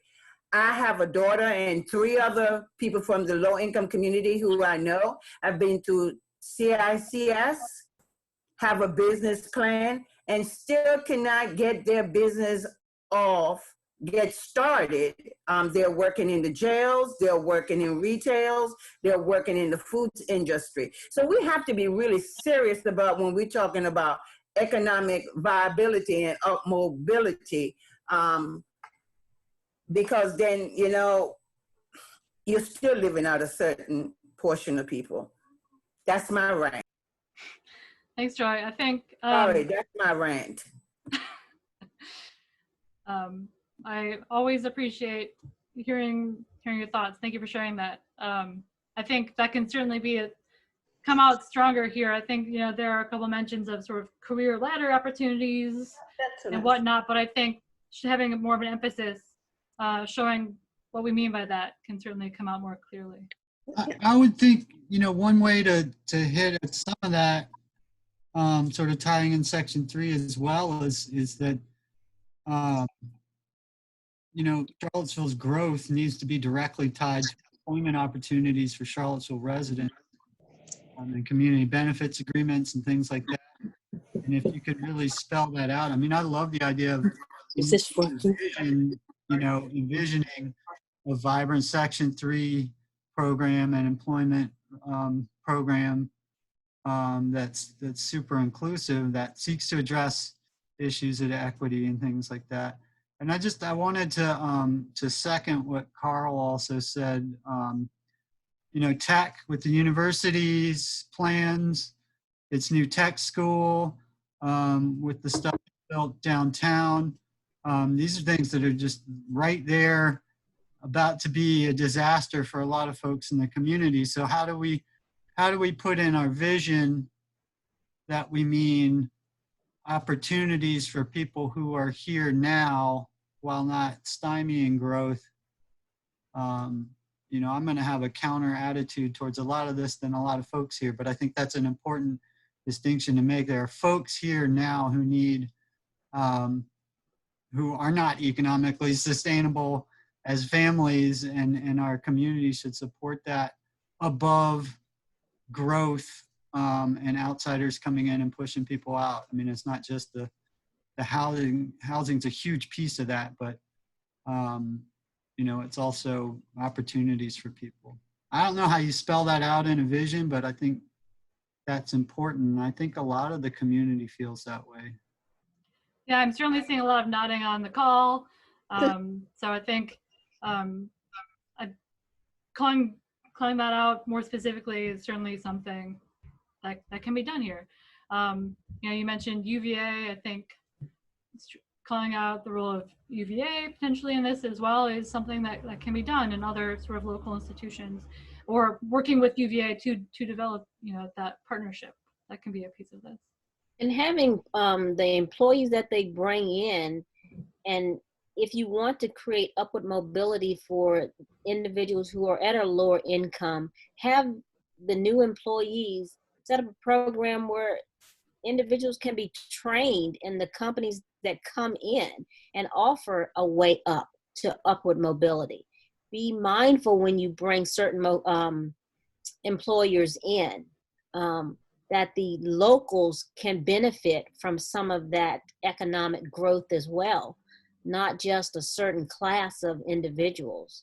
Reach back to the communities that are suffering and retrain them if needed, so that they can own a home or create programs or participate in government programs that do allow them to purchase a home. There's always a way around buying a home. And it's how you decide to use certain resources or subsidies that are currently being used by the city. So sometimes thinking about how to sort of bring the community, the existing community, along with any absolutely. Okay. Sometimes it seems like only certain individuals or certain classes of individuals are brought up. A lot of times the most vulnerable remain the most vulnerable, but they're the hardest working and most loyal individuals to the city. And they're oftentimes kicked to the side for the individuals that are not native to the area, because they bring a tax break or they bring in more tax money. Understood. Thank you for that. Chantel, go ahead. Yeah, I am agreeing with everything that has just been said. I also want to call out, I don't know if this stuck out for other people, but the heritage tourism that's underlined. My brain kind of has gone to just the current discussion about statues and, you know, what do we really mean when we're saying heritage and the type of tourism that we're trying to bring to Charlottesville. And being more specific about that, because I don't know if what we put in here is actually contributing to what we want it to. And I don't need to get specific around that. I think everyone knows what I'm talking about when I talk about the heritage tourism piece. I think we do. Thank you, Chantel. I know there's a lot to be said about all these. I want to make sure we move on to the next couple. I want to note we are almost at 6 o'clock now, so I know some folks need to jump off at 6.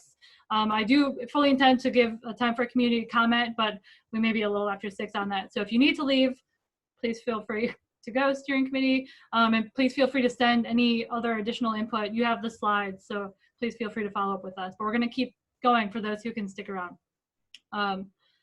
Because we have this, and then we want to talk about the next phase of engagement, which will be a streamlined discussion, I think, focused discussion. But to touch on urban environmental sustainability, Charlottesville will be a green city with clean and healthy air and water, sustainable neighborhoods, ample open space and natural areas that balance increased development and density in the residential and economic centers, and walkable, bikeable, and transit supportive land use patterns that encourage healthy lifestyles and low carbon footprints. I had a bit of mishmash there when I said it, but you can also read it here, so I won't read it again. The specific things that came out to me for this chapter, food justice. We want to note there is some in the 2018 plan. It begins to incorporate a lot of the work that Chantel and others have been doing around food justice. So I think making sure that's reflected in this vision, whether it's in the title or in this text itself, I think that's really important. Climate goals, certainly comes out here in some of this, talking about carbon footprints and whatnot. But I think we've heard a lot of people want to see that reflected more clearly in the plan, and this might be a place to do it, along with energy efficiency. We know there have been climate goals committed to, and that the city's starting this climate action planning process, so we'll be working with that effort as well.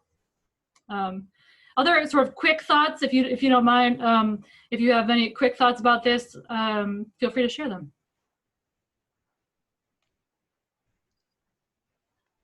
Diane wrote in the chat box, environmental justice. Yes, thank you. That came out, that's an oversight on our part here. That came out strongly in, I think in what we heard, especially, I recall a lot of small group discussions where that came out, I believe. Climate resiliency and Navarre brought up. Certainly something we heard about. And I think, in thinking about climate and environmental justice, I don't know if you all saw today, there's been some articles in thinking about Richmond and what, how different neighborhoods have more adverse environmental impacts, potentially like urban heat islands, due to historic development patterns. And that's certainly something we've talked about in Charlottesville as well, and that can be considered here. Yeah, Jenny, to that last point, I think this is more of a goal or a strategy, but maybe the vision statement for this could include something about the urban forest or the community forest or tree canopy or whatever lingo is most appropriate. But yeah, a city with a growing tree canopy and not a reducing tree canopy should be like a high level vision. That would be great to see here. Sure. Thanks, Tim.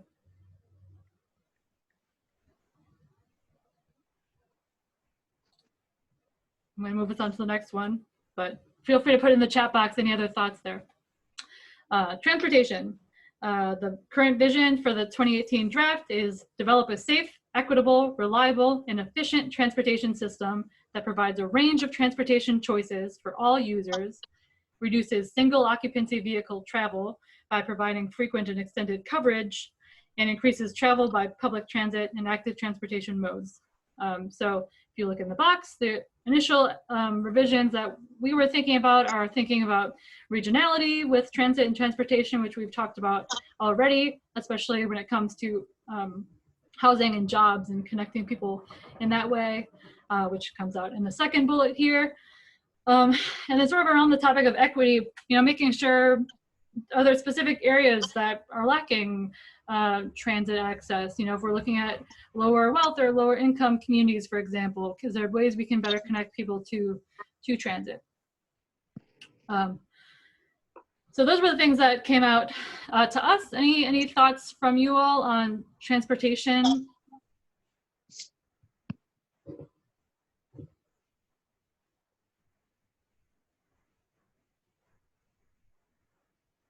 All right. I think some of it too is, it just goes back to what you saw from the survey, and you do show it in the potential revisions, but the connectivity, there are so many places in town you'll be walking down the sidewalk and then it just cuts out. The bike network's in probably even worse shape, but I think we should focus on pedestrian first. But the sidewalk network and bicycle network in town are just not awesome, to put it nicely. And it's something I think we should be really focusing on, both just from if Charlottesville actually wants to be a world-class city like it says it is, and also from that equity aspect, because owning a car is expensive and something that in America, we've really prioritized car ownership as the standard way to do things, and don't really think about either people who can't or people who don't want to be car primary. Yeah, thank you, Navar. I see a lot of comments, or a couple comments in agreement with that, I think, in the chat. Yeah, I'd like to just jump in and build on that. I had put emphasizing pedestrian ability as a means of mobility, that we shouldn't have to presume on that transportation is through vehicle options. And this is example, obviously, as the fellow just was talking about, the integration of land use and pedestrian ability and how critical it is in terms of housing, job access, everything that, you know, that the comprehensive plan should be really weaving this all together. Yeah. Great.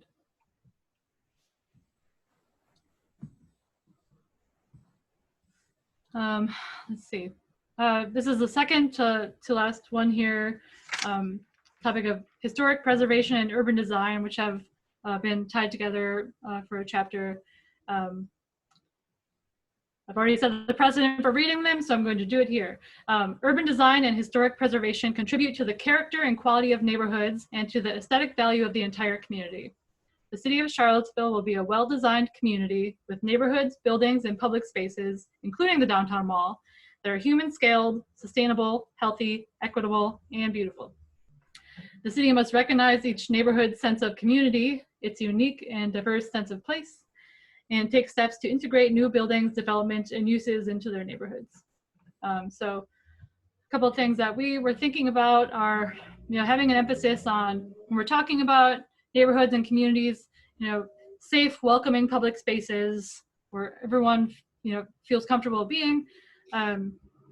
Thinking about transitions between uses, particularly if we're looking at potential changes in density, you know, how we can get to that sort of point about scaling communities so it's comfortable for people to be out and about.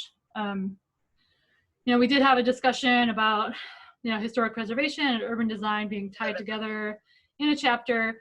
I don't think we have a specific recommendation there, but the point is that, you know, both topics need to be addressed sort of in the document in some ways, and that's how they've historically been tied together. But any thoughts from you all on this? Yes, I think this section is a real example of my frustration with some of the language here. It's really safe and generic and kind of vanilla. And I think that that I'd like to see a vision that really emphasizes this is a community that's willing to broaden its understanding of what is historic, what should be preserved, what should be interpreted.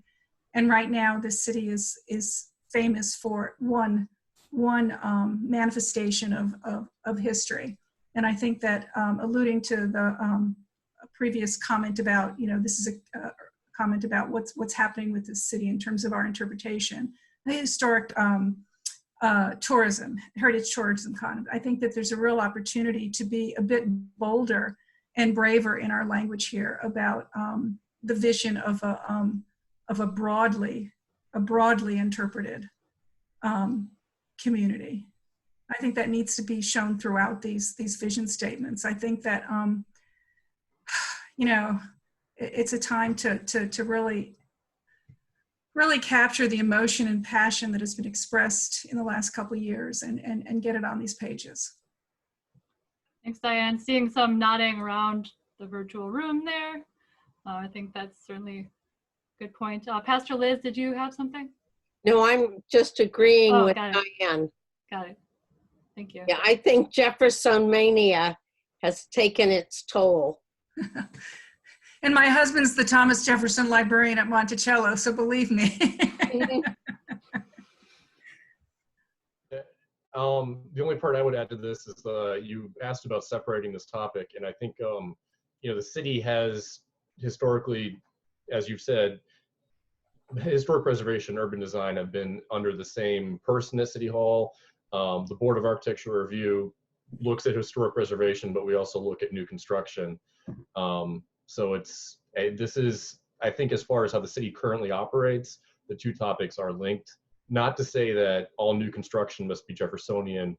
I think that would be really unfair if anyone blamed the BAR for causing that to happen.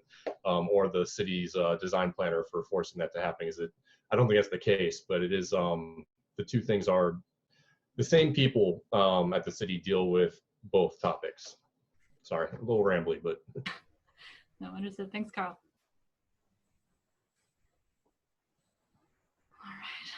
All right. I think some good comments there. I'm going to move us to the last one, which is community engagement. And I don't have anything to read here. Lucky you, because there is not an existing chapter that's been vetted, with the Planning Commission and whatnot. So we've heard a lot. We've talked about engagement a lot and are planning for engagement. And I think the way that we would hope to be able to do this process, we're hoping to demonstrate some of the things that we value. COVID has eaten into that a little bit, but we're still hoping to do that. Things like representative participation, bringing opportunities out to communities and neighborhoods, as opposed to relying on people coming to meetings when they happen. Providing a range of options, including virtual options. Some of these may come out more in goals rather than in visions, but things that we've heard a lot about. We know things like this are happening virtually, city council's happening virtually, and there's not really a turning back point on that. It's given a lot of people the opportunity to view them. And so thinking about how the city can do that with a balance of their existing resources or potential need to think about other resources. And then sort of building trust and transparency, or building trust through transparency in many ways in the process, making sure that there's a clear description of how decisions are made and whatnot, or how they will be made, so people know how to be involved. Other things that jump out to you that you would like to see come out in sort of a vision for community engagement, and this again is for sort of not just this process. This would be something in the plan itself that I would say for future efforts, sort of what your vision for community engagement would be around development and land use. Navarre, I see your comment. Another plug for participatory budgeting. Got it. Noted. Thank you. Thank you, Navarre. Definitely make sure that when you're discussing issues of that's going to affect certain communities that have always been impacted in a negative way, get individuals in the conversation or engage with that lived experience. A lot of times that's missed, and decisions are made for individuals that are not even at the table. So definitely make sure that that happens. A conscious effort. Doing something one time doesn't mean that you tried. Right. Yeah, I mean, I think there's a vision for community engagement that everybody wants to see that needs to be much bigger and much more inclusive than what we've done in the past. I think this is a potential attempt to improve on that, but I think everybody has a much bigger vision. And so if we're talking about a vision, say we have a big vision, and then I would just, similar to participating, but budgeting, our experience with housing authority planning, I think has really shown that it is completely possible to have affected people making the major decisions about city planning, when they get proper education on it and a willingness from planners to embrace that as sort of the guiding light. And I would love to see some reference to direct resident decision-making, direct resident participation in planning, not just engaging the community, but actually having real decision-making involved in all that. And I gotta go because I'm gotta go to another meeting. Good job. Yes, thank you, Brennan. And I think you need to go out to the different organizations, such as the NAA.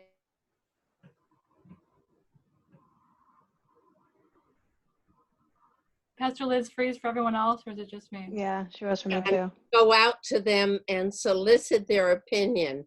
Meet with them and ask them what they would like to do, how they would like to see.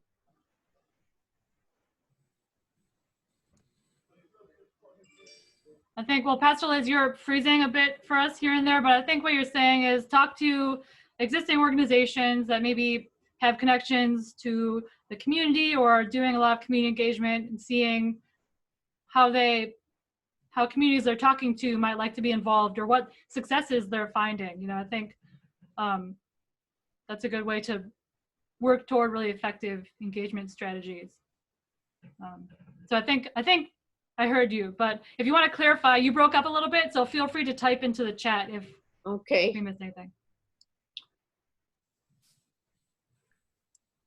Another thing that came out is in the survey particularly is, and in the small group discussions, is the role of neighborhood associations. And I think, you know, obviously different neighborhoods have, some neighborhoods have more organized neighborhood associations. Doesn't exist in every neighborhood, but thinking about the role of neighborhood associations could be a piece of this chapter, if not, you know, in the vision, in a part of it, just to sort of clarify how that relationship works. What about an effort by the city to help build neighborhood associations or strengthen them? Yeah, I think that could be considered. The first thing that would come up to my head is sort of providing some sort of standard resources for neighborhood associations, things like that. So yeah, thank you. We could think about that. Okay, given that we are at 6:10, and I didn't want to stop any of that discussion because I was getting a lot out of that. I think that was a good discussion to have. Speaking of engagement, I want to make sure we have some time for LaToya to talk through what we're thinking in the next phase of engagement. And again, people who are waiting for us to answer their— y'all, I have to go to another meeting. Understood. Thank you, Joy. All right. You know, I know if you're waiting in the Q&A, I promise we will be here to answer your questions. But just to sort of introduce the next phase of engagement, and then I'll pass it off to LaToya.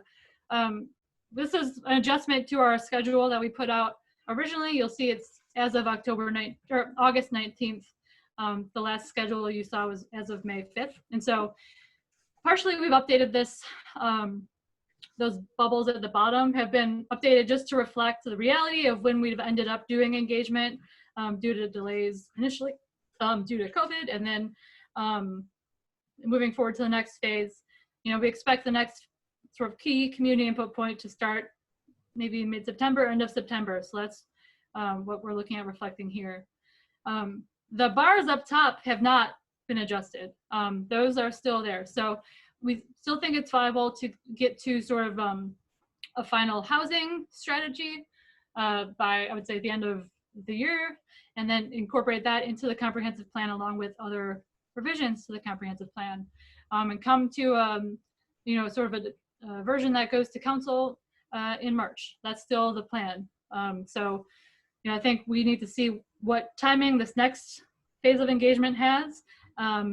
This is still subject to adjustment, but we wanted to share this with you all because we wanted to talk about the next phase of engagement. And so I'm going to pass it off to LaToya here to get into this. Thanks, Jenny. So the next two slides will basically show a roadmap of what we're looking at from the remainder of August going through October, really split into two. So similar to what we've done today in terms of recapping what happened this summer, we've made the same commitment to the city of Charlottesville to do the same. So we'll be spending most of the early part of September sharing what's coming down the pike in terms of the development of the actual framework and content for the comp plan, as well as the development of the housing strategy, recapping what we heard from the survey, what we heard from the small group discussions, giving some education to the community around what the comp plan is. We know there's a lot of folks on the call today who've obviously participated in some of the previous plans. For some folks on the call, though, this might be your first go around. So we know there are tons of residents in Charlottesville who still may see this comp plan as this strange creature out there in the ether. So we want to take the moment to really be able to educate everyone and get everyone up to speed around what's the purpose of this plan, what can it do, what's the role that it plays in everyone's overall quality of life going forward. And then highlighting how has the history of Charlottesville's development really played into where we are today and what we're thinking about with the development of this comp plan. In terms of some of the outreach tools that we're going to be using, you'll notice a lot of them are the same as what we were using earlier. Again, targeted mailers, flyers, emails and calls, the website, social. We are going to be trying to do some targeted pop-ups, safe, socially distanced, and really targeting those in neighborhoods and communities where we may not have seen a lot of active participation in the first phase.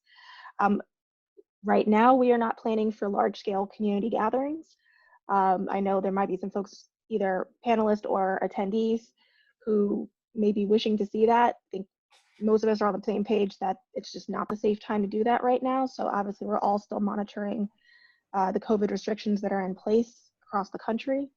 So we want to do our best to get as much information out and to get as much feedback out, while also keeping our team and everyone else that we interact with safe and healthy.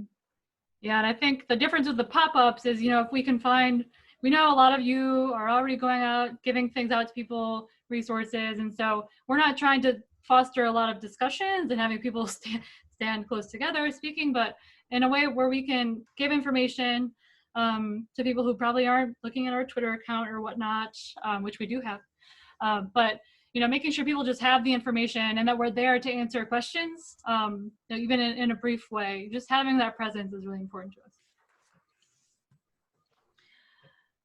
And then looking at the fall from mid-late September into October, there'll be a bit of a balance between what we're going to be sharing and what we're going to be gathering from the community. So similar to how today's conversation went, we're going to be focused on sharing what the structure of the comp plan looks like, what the potential revisions are going to be looking like, starting with the 2018 drafts, what the housing tools and preliminary recommendations are that are on the table. And I know that the steering committee we have a working session on Thursday specifically about housing tools. So sharing that content, but then also working with the community to find out from them, similar to what we talked about today, how do these guiding values and principles in the plan need to change in order to reflect the current community's needs? What needs to happen with the individual chapter visions? Getting feedback around the housing plan recommendations, particularly, again, knowing that we got a lot of feedback around housing in the survey, in the small group discussions. And then starting the conversation around geographic focus areas specific to the housing strategies and the future land use map, which will ultimately be taking us into or transitioning us into the next phase when we start to bring in introducing the zoning code update into that process. So it's a lot of information, but in general, we're hoping we can get started mid to late September, fully recognizing that if you're a parent, for example, and you're trying to, you know, navigate a school right now, you know, we know that's starting up around the same time. There's other, you know, other real concerns that people are dealing with on a daily basis. And while this is very important, we want to make sure people have the time and the capacity to provide meaningful input. So this is our current plan, and we're gonna see how it goes. We did see, oh, go ahead. Sorry, I just want to mention real quick, because I just saw this on here, I forgot to mention it, but I did want to highlight, we have a note under the outreach methods around using peer engagers. And so when we started the process, our initial plan was to actually retain local residents and compensate them for their time to actually go out into the community and to support our efforts on the ground. We put that on pause when COVID hit because we wanted to just, again, keep everyone safe and monitor what was going to be happening. So again, as we're starting to explore the opportunities for safe, socially distanced pop-ups, we want to figure out how to best reintegrate peer engagers into the mix. You know, being able to work with a couple of residents, again, compensating them, but working with residents in the community who can support our efforts, but also be able to do so in a very safe manner.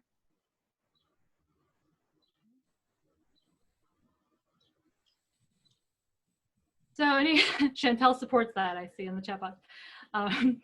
you know, I saw Pastor Liz, you had your comment in there from before too about contacting, you know, groups like the NAACP and churches and other organizations. And so that's something too in this process. You know, we have built a lot of connections from the first phase that we're looking forward to using.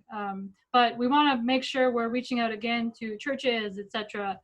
Groups that were particularly strained when we were first trying to reach out because they were just trying to figure out how to maintain active engagement with their congregations, with their members and whatnot. So we're looking forward to reconnecting with some of those groups to see how we can maybe work with them in the next phase as well. Well, if you have any other input, I'd encourage you to send us an email, LaToya or myself. Feel free to do that. But I want to make sure we just touch on this in terms of next steps. So great to see you all tonight. I hope to see a lot of you as well on Thursday. I know it's a lot to do 2 meetings, 2 2-hour meetings in 1 week. So thank you, thank you, thank you. The plan for Thursday is we'll go through HRNA. We'll bring some materials and have initial discussion of preliminary housing recommendations. We will be having breakout groups for this. And so because the Zoom logistics around breakout rooms are such that you assign people to them, you can't easily go between them and whatnot. This is a closed session, but we will be recording. And by that, I mean, this is open to steering committee members and staff. And so we'll be recording all of the groups, getting them online as fast as possible. We know there's a lot of community members who are very interested in this. And so we'll be putting the recordings out there, and we will be putting the materials out there as well to share. And so we will be sending out those materials to you before the meeting. We're working on a few final refinements there.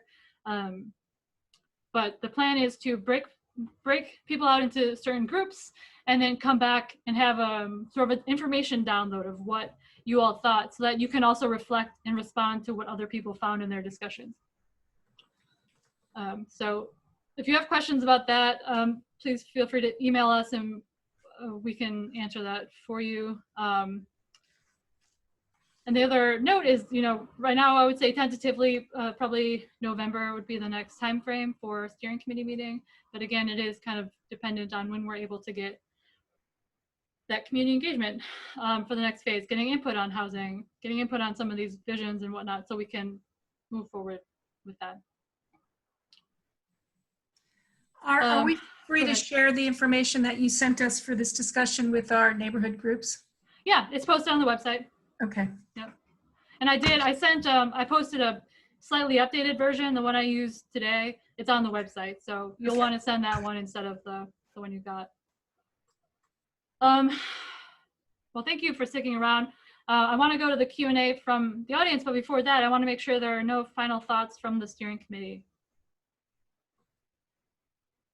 And please feel free to add them in the chat as well. Seeing none, I will go to the Q&A. LaToya, can you help me out with these? Let's see here. Sure. Do you want me to read through them? Yeah, would you mind? Does that work? Sure. Yep. So I'm going back. I'm going to start from the top from when we started. This was back when we were talking about the survey. A person just said the representation in the survey of lower income households was insufficient. That's partially because the numbers that were shown are underestimated. Oh, so perhaps in the census numbers are underestimated. I think this may also have to do with the back to the original point around the numbers not adding up to 100, and so the percents were that's right were off or appeared off. We're going to mark that as answered. If you had different intention with that, please feel free to submit it again. Next question, wondering if there was a discussion of climate goals and how affordable housing is developed, i.e. cleaner buildings with better efficiencies. I would say that did come out in the survey a bit. I mean, we've heard quite a bit about sort of operating costs for housing, utility costs and whatnot. And so efficiency has certainly come out as part of that discussion. So we can clarify that or provide more specific information if needed. Okay. From Caetano, I appreciate that transportation was mentioned in this call as part of the joint county/UVA topics. Is there a possibility of creating a bullet point talking about it? This was after the survey, I believe, or maybe it was part of the survey results. Sure, I would say that I think that comes out in the survey document, the summary. And so this meeting today, well, I guess maybe what he's talking about is in the, where we have the key themes that we've listed on the slide here, and also that's in a similar list is included in the summary document. I think he may be referring to creating, mentioning that in that list. And I think based on, what we heard in the survey and the small group discussions, I think that makes sense. We can make sure that's clarified there. Okay. Next up, I'm curious about the America's Healthiest City value, if that shouldn't be more explicit and measurable around food access, food sustainability, or access to healthcare, affordability of healthcare, or protecting clean air and water and land with environmental regulations. Yeah, I think that's something that can be considered as we're thinking about either suggesting revisions to the existing values, or if we're thinking about a new set of guiding principles, thinking about what healthiest means, clarifying that is something we can certainly include. A comment, the community values are wandering and too vague. So guiding principles like improve mass transit to support land use and zoning objectives in the comp plan. Sure, so being more specific in the values, I think it depends sort of on how we're looking at the role of the values versus the topic specific visions. But with things like improving mass transit to support, land use and zoning, that does tie together several different items. And so it could, linking transportation and land use and density, for example, I think could be something that's more of an overarching value. Okay. And if anyone else has thoughts on any of these as we're answering them, please feel free to note it or to speak up. The wording of well-maintained in the housing vision sounds more superficial about appearances of housing instead of aiming for actually safe and healthy housing, absent of crime and health hazards, which is an important value for the city to uphold, especially when protecting the human rights of renters and subsidized renters. Yeah, I think sort of thinking about what well-maintained means could certainly come out, especially in like the goals and actions that are in that section. Clarifying that, I think that makes sense. Yeah, I think it's a language choice there. Yeah. Another comment, I think the effective water management goal could connect to environmental goals more explicitly, like creating sustainable systems, closed loop waste management. All right, I think that's a comment we can take. That makes sense. Thank you. Another comment, think the excellent public buildings needs a more measurable goal of being culturally appropriate to all citizens and universally accessible to all citizens. I think that's a good point. And I don't think we've heard, I think the universally accessibility has come out a bit in what we saw in the surveys and the small group discussions. And I think thinking about public buildings, public spaces, that certainly makes sense. This next comment, regarding the topic of historically Black neighborhoods, I'd just like to say that yes, we have to be careful that those communities are not continuing to be relegated to less desirable areas like has happened historically, but we do still need to be careful about community members in those neighborhoods like Fifeville and 10th and Page, who are definitely at risk of displacement due to development pressures near Main Street and downtown. Displacement is still a very real risk. Understood, agreed. Thank you for that one. All right, I know Caetano had to leave the call, but he had two comments. I think we were talking about the links. He had a link between transportation and climate and then transportation and zoning.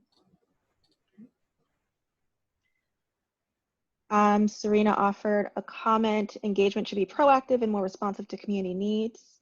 Developers are required to go to communities very late in the process. All right. I think that came out a bit in the survey as well. Also from Serena, I would like to see the city support neighborhood associations. All right. We mentioned that a little bit. Question, what is the target date for the first draft of the revised land use map? Oh, that's a good question. I don't think we have a specific target date, but that is something we can look at. I think we're hoping to get some input in the next phase of community engagement around that. And so I think it'll be certainly after that. The housing discussion will start to get at some potential focus areas. But I don't think we'll have a revised land use map until, I don't want to give a date, but until that next phase when we're coming back with our next set of recommendations. But we can think about that more and clarify. Okay. I want to say if we can maybe cut off Q&A and just, we'll go through the rest of them that are up there. But I think we'll stop adding new questions perhaps, although I really appreciate all of them. I can go through these. I figured out how to pull it up. Okay. Catano mentioned next time reserving time for Q&A would be great. Agreed. We certainly tried to do that. We'll keep trying to make sure there's space in the meeting for that. Catano also mentioned, he'd like to see an opportunity to engage throughout the meeting. We can certainly think about potentially having shorter community engagement points throughout the meeting. That might allow us to get to that, and then have it more specific around certain topics. So let's think about that for the next meeting. And then the last question we have is from Crystal. Can we connect climate goals to upzoning and transportation, encouraging housing within the city as well as mass transportation so people don't have to commute or own cars? Yeah, I think connecting climate to density, land use, transportation, housing, I think that makes sense, and that can be sort of thought of in those overarching ties between the visions, I think. So thank you again for all that those questions. It was a lot of great questions. If you did not ask a question, or if you didn't get the answer, the full answer you want, please feel free to email us at the note, the email up on the slide here. Otherwise, I just want to know, we're looking forward to seeing the steering committee on Thursday. You'll be seeing an email from us hopefully in the next day with some draft materials for that. And reach out to us with questions. Thank you very much for your time. Thank you. Thanks.